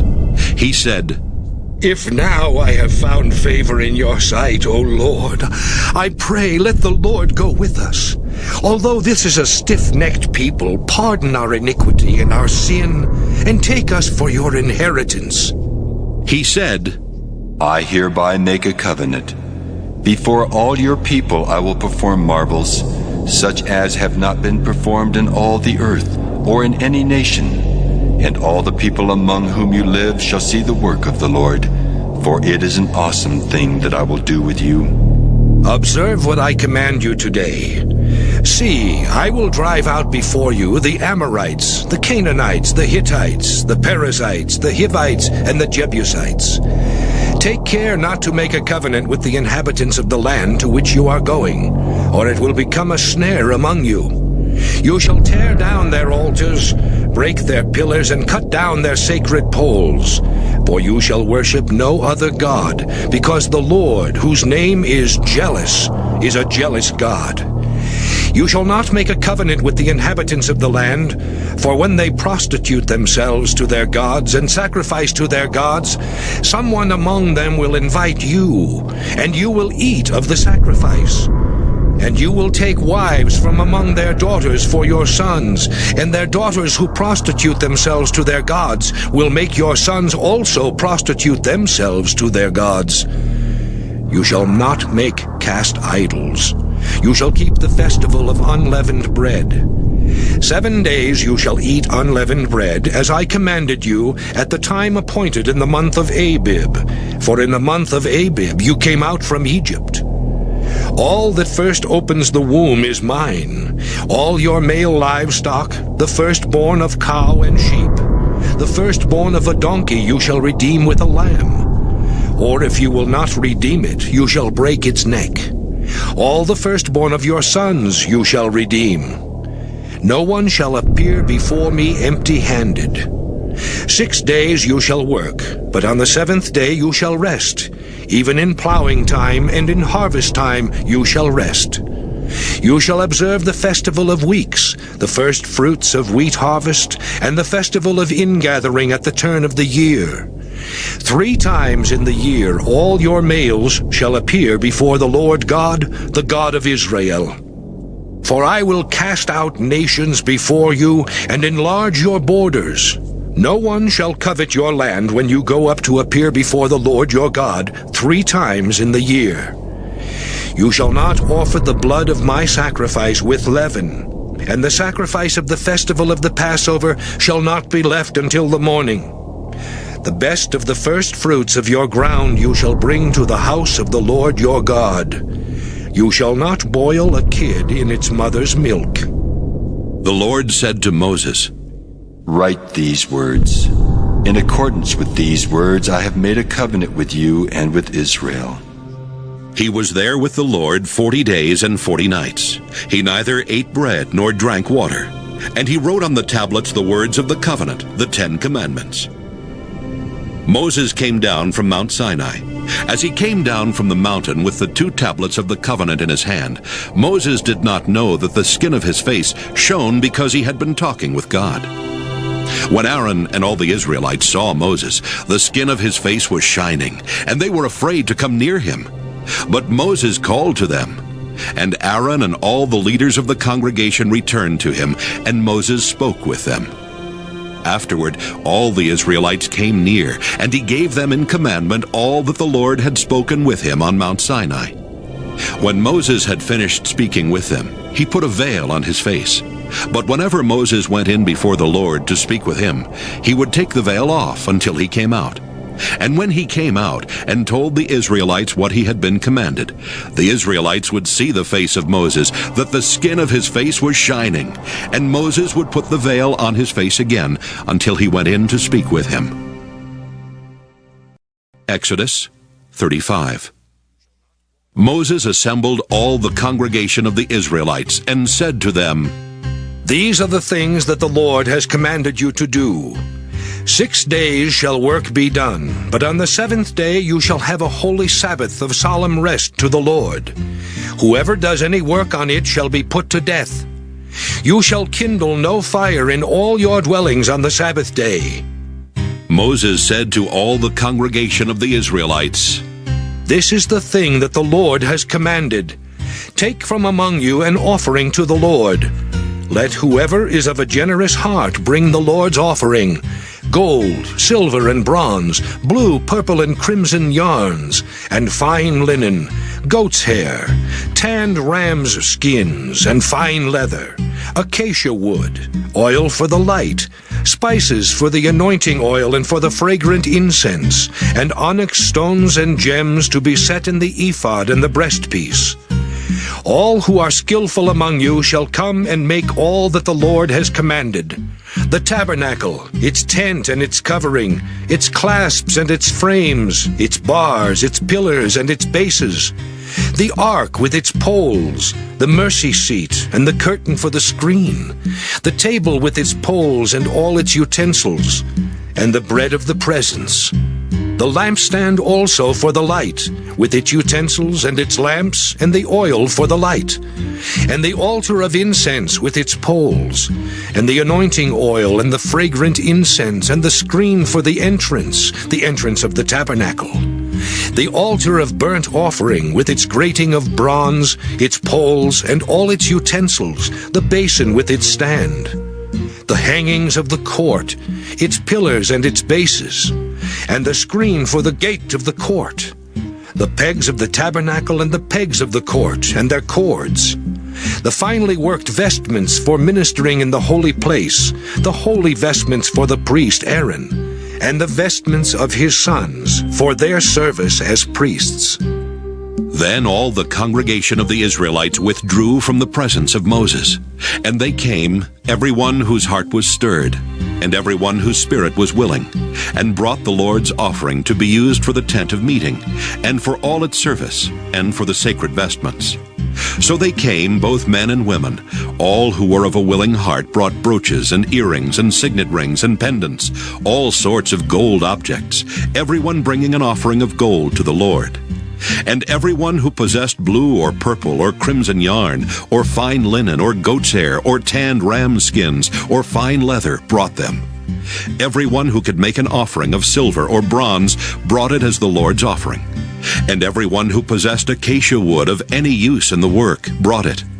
All the skillful women spun with their hands, and brought what they had spun in blue and purple and crimson yarns and fine linen. All the women whose hearts moved them to use their skill spun the goat's hair.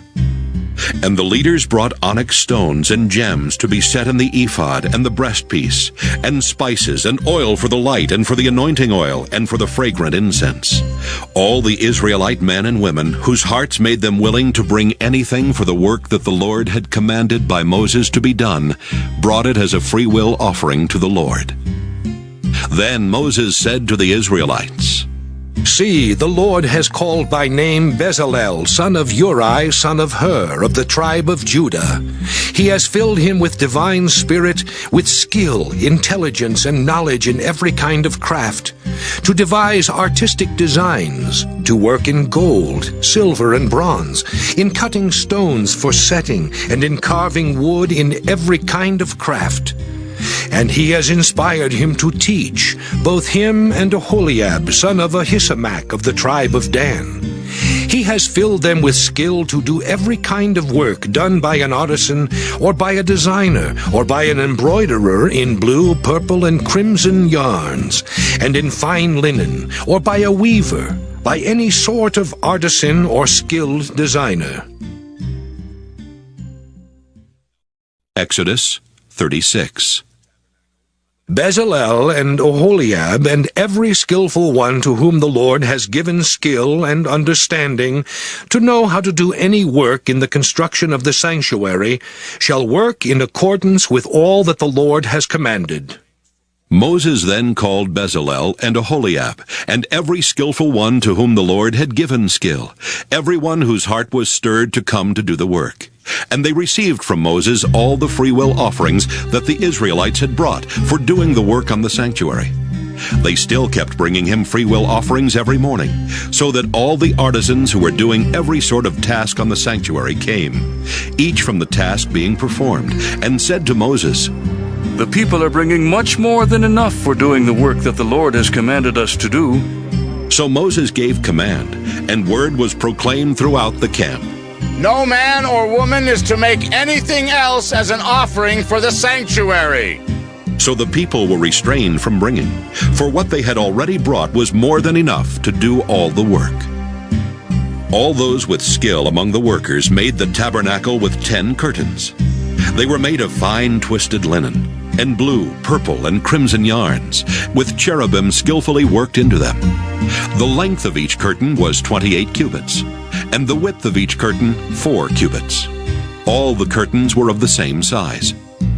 He joined 5 curtains to one another, and the other 5 curtains he joined to one another. He made loops of blue on the edge of the outermost curtain of the first set. Likewise, he made them on the edge of the outermost curtain of the second set. He made 50 loops on the one curtain, and he made 50 loops on the edge of the curtain that was in the second set. The loops were opposite one another. And he made 50 clasps of gold, and joined the curtains one to the other with clasps, so the tabernacle was one whole. He also made curtains of goat's hair for a tent over the tabernacle. He made 11 curtains. The length of each curtain was 30 cubits, and the width of each curtain 4 cubits. The 11 curtains were of the same size. He joined 5 curtains by themselves, and 6 curtains by themselves. He made 50 loops on the edge of the outermost curtain of the one set, and 50 loops on the edge of the other connecting curtain. He made 50 clasps of bronze to join the tent together so that it might be one whole. And he made for the tent a covering of tanned ram skins and an outer covering of fine leather. Then he made the upright frames for the tabernacle of acacia wood. 10 cubits was the length of a frame, and 1.5 cubits the width of each frame. Each frame had 2 pegs for fitting together. He did this for all the frames of the tabernacle. The frames for the tabernacle he made in this way: 20 frames for the south side. And he made 40 bases of silver under the 20 frames, 2 bases under the first frame for its 2 pegs, and 2 bases under the next frame for its 2 pegs. For the second side of the tabernacle, on the north side, he made 20 frames, and there 40 bases of silver, 2 bases under the first frame, and 2 bases under the next frame. For the rear of the tabernacle, westward, he made 6 frames. He made 2 frames for corners of the tabernacle in the rear. They were separate beneath, but joined at the top at the first ring. He made 2 of them in this way for the 2 corners. There were 8 frames with their bases of silver, 16 bases, under every frame 2 bases. He made bars of acacia wood, 5 for the frames of the one side of the tabernacle, and 5 bars for the frames of the other side of the tabernacle, and 5 bars for the frames of the tabernacle at the rear westward. He made the middle bar to pass through from end to end halfway up the frames. And he overlaid the frames with gold, and made rings of gold for them to hold the bars, and overlaid the bars with gold. He made the curtain of blue, purple, and crimson yarns, and fine twisted linen, with cherubim skillfully worked into it. For it he made 4 pillars of acacia, and overlaid them with gold. Their hooks were of gold, and he cast for them 4 bases of silver. He also made a screen for the entrance to the tent of blue, purple, and crimson yarns, and fine twisted linen, embroidered with needlework, and its 5 pillars with their hooks. He overlaid their capitals and their bases with gold, but their 5 bases were of bronze. Exodus 37. Bezalel made the ark of acacia wood. It was 2.5 cubits long, 1.5 cubits wide, and 1.5 cubits high. He overlaid it with pure gold inside and outside, and made a molding of gold around it. He cast for it 4 rings of gold for its 4 feet, 2 rings on its one side and 2 rings on its other side. He made poles of acacia wood and overlaid them with gold, and put the poles into the rings on the sides of the ark to carry the ark.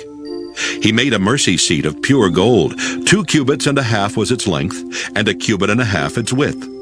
He made 2 cherubim of hammered gold. At the 2 ends of the mercy seat he made them, 1 cherub at the one end, and 1 cherub at the other end. Of one piece with the mercy seat he made the cherubim at its 2 ends. The cherubim spread out their wings above, overshadowing the mercy seat with their wings. They faced one another. The faces of the cherubim were turned toward the mercy seat.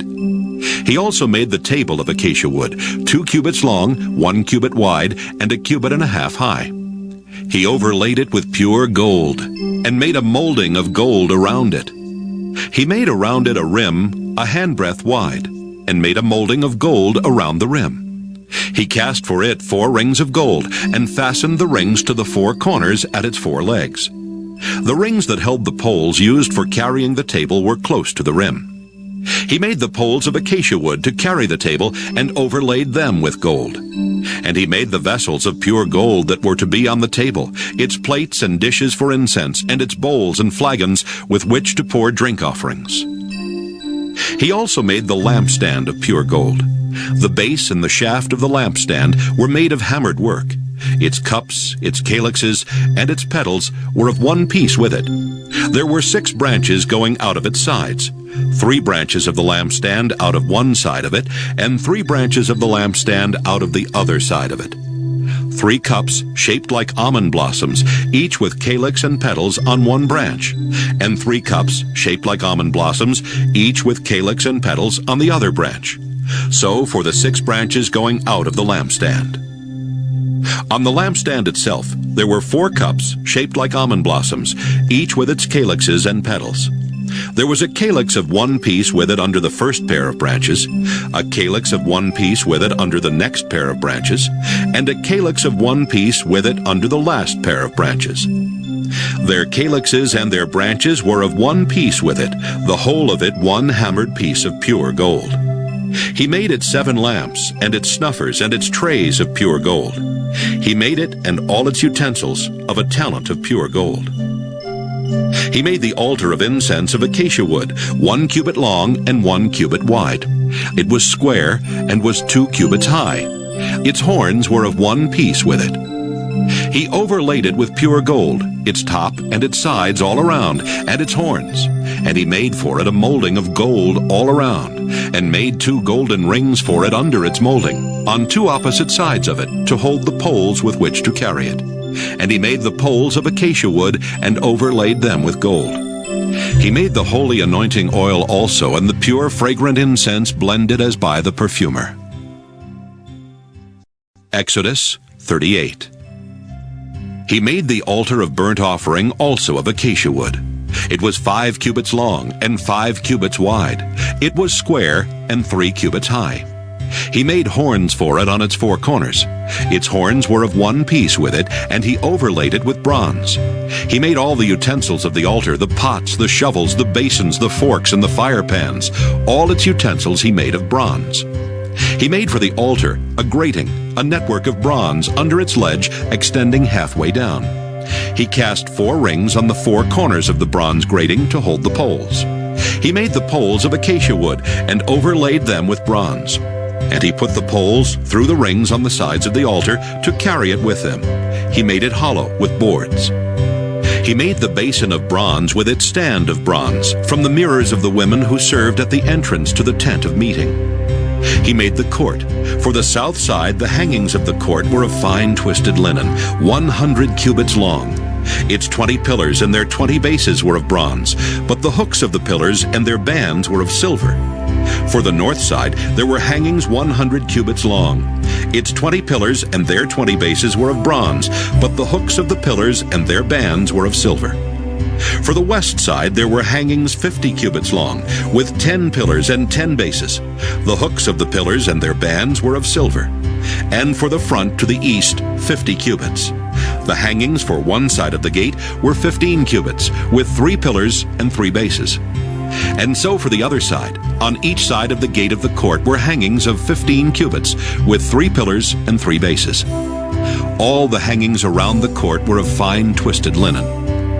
The bases for the pillars were of bronze, but the hooks of the pillars and their bands were of silver. The overlaying of their capitals was also of silver, and all the pillars of the court were banded with silver. The screen for the entrance to the court was embroidered with needlework in blue, purple, and crimson yarns and fine twisted linen. It was 20 cubits long, and along the width of it 5 cubits high, corresponding to the hangings of the court. There were 4 pillars, their 4 bases were of bronze, their hooks of silver, and the overlaying of their capitals and their bands of silver. All the pegs for the tabernacle and for the court all around were of bronze.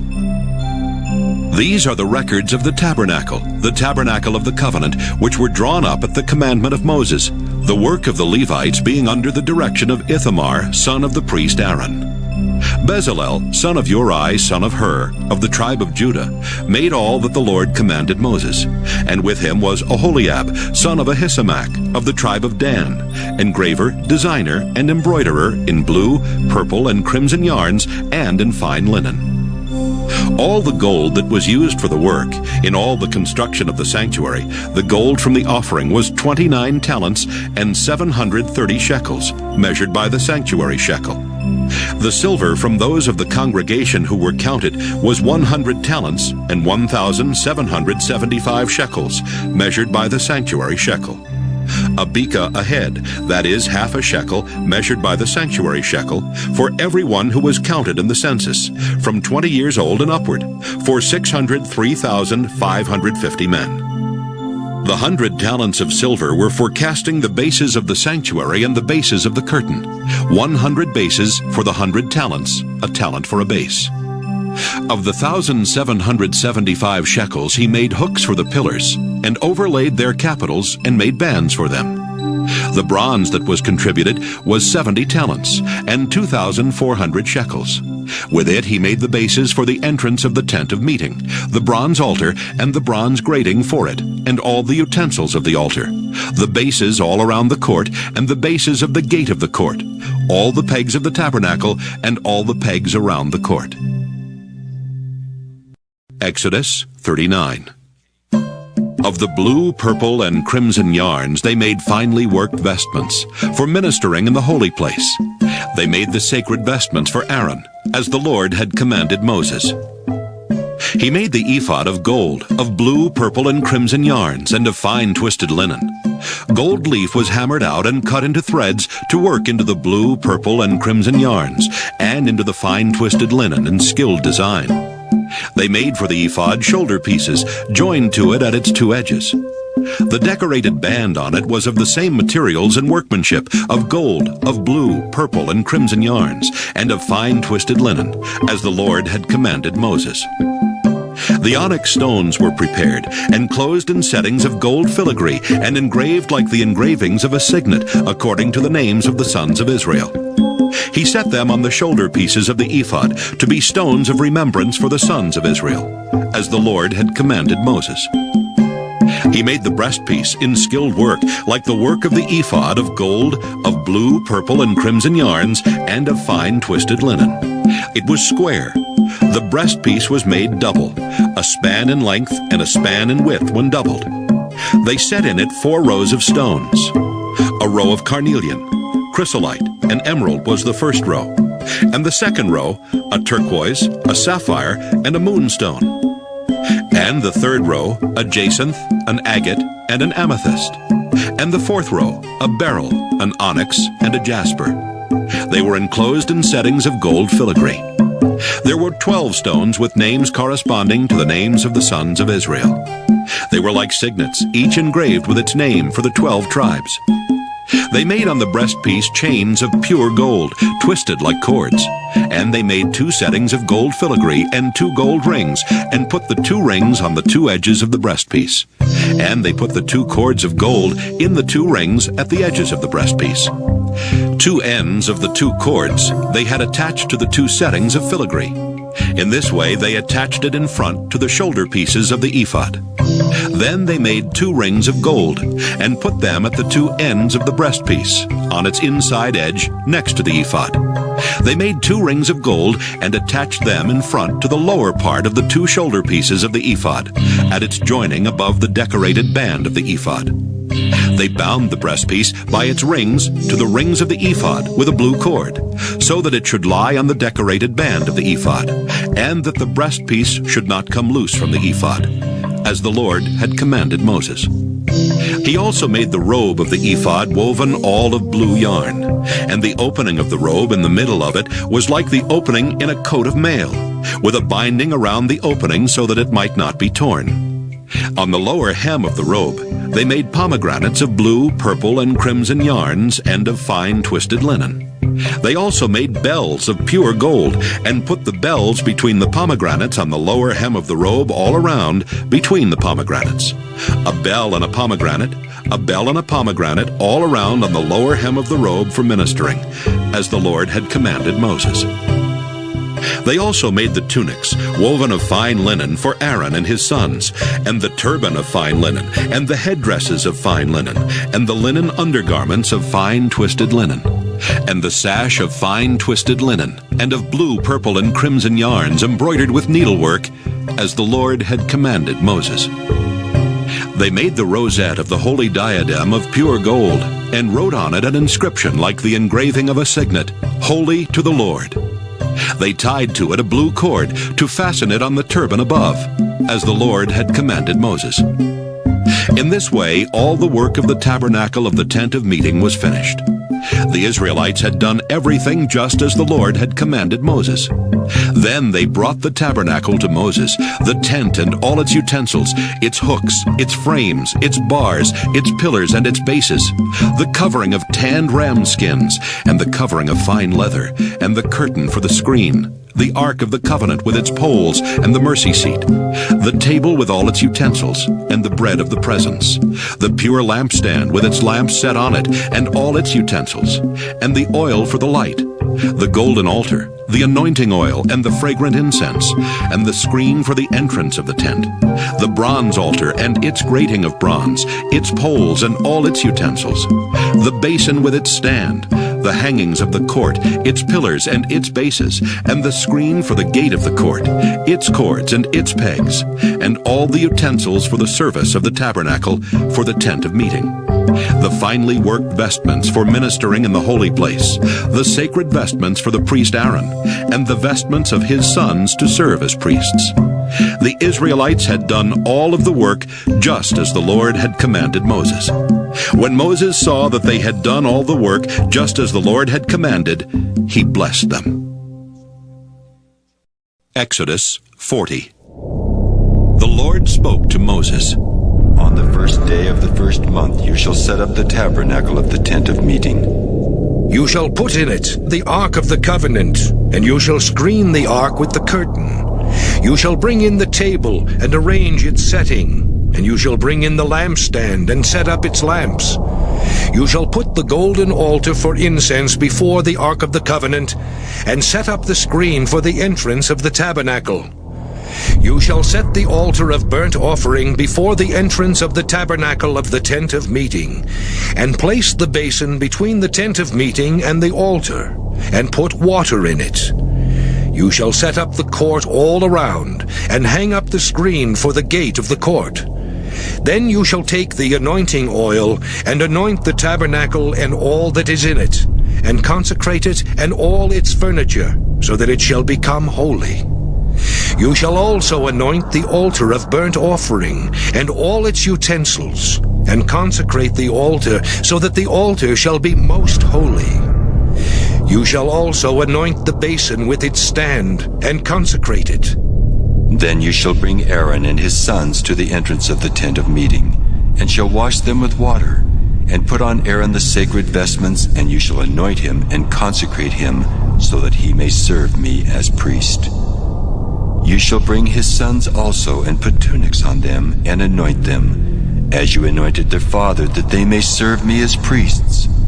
And their anointing shall admit them to a perpetual priesthood throughout all generations to come.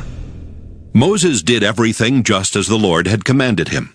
In the first month, in the second year, on the first day of the month, the tabernacle was set up. Moses set up the tabernacle. He laid its bases and set up its frames and put in its poles and raised up its pillars. And he spread the tent over the tabernacle and put the covering of the tent over it, as the Lord had commanded Moses. He took the covenant and put it into the ark, and put the poles on the ark and set the mercy seat above the ark. And he brought the ark into the tabernacle, and set up the curtain for screening, and screened the ark of the covenant, as the Lord had commanded Moses. He put the table in the tent of meeting, on the north side of the tabernacle, outside the curtain, and set the bread in order on it before the Lord, as the Lord had commanded Moses. He put the lampstand in the tent of meeting, opposite the table on the south side of the tabernacle, and set up the lamps before the Lord, as the Lord had commanded Moses. He put the golden altar in the tent of meeting before the curtain, and offered fragrant incense on it, as the Lord had commanded Moses. He also put in place the screen for the entrance of the tabernacle. He set the altar of burnt offering at the entrance of the tabernacle of the tent of meeting, and offered on it the burnt offering and the grain offering, as the Lord had commanded Moses. He set the basin between the tent of meeting and the altar, and put water in it for washing, with which Moses and Aaron and his sons washed their hands and their feet. When they went into the tent of meeting, and when they approached the altar, they washed, as the Lord had commanded Moses. He set up the court around the tabernacle and the altar, and put up the screen at the gate of the court. So Moses finished the work. Then the cloud covered the tent of meeting, and the glory of the Lord filled the tabernacle. Moses was not able to enter the tent of meeting, because the cloud settled upon it, and the glory of the Lord filled the tabernacle. Whenever the cloud was taken up from the tabernacle, the Israelites would set out on each stage of their journey. But if the cloud was not taken up, then they did not set out until the day that it was taken up. For the cloud of the Lord was on the tabernacle by day, and fire was in the cloud by night, before the eyes of all the house of Israel at each stage of their journey.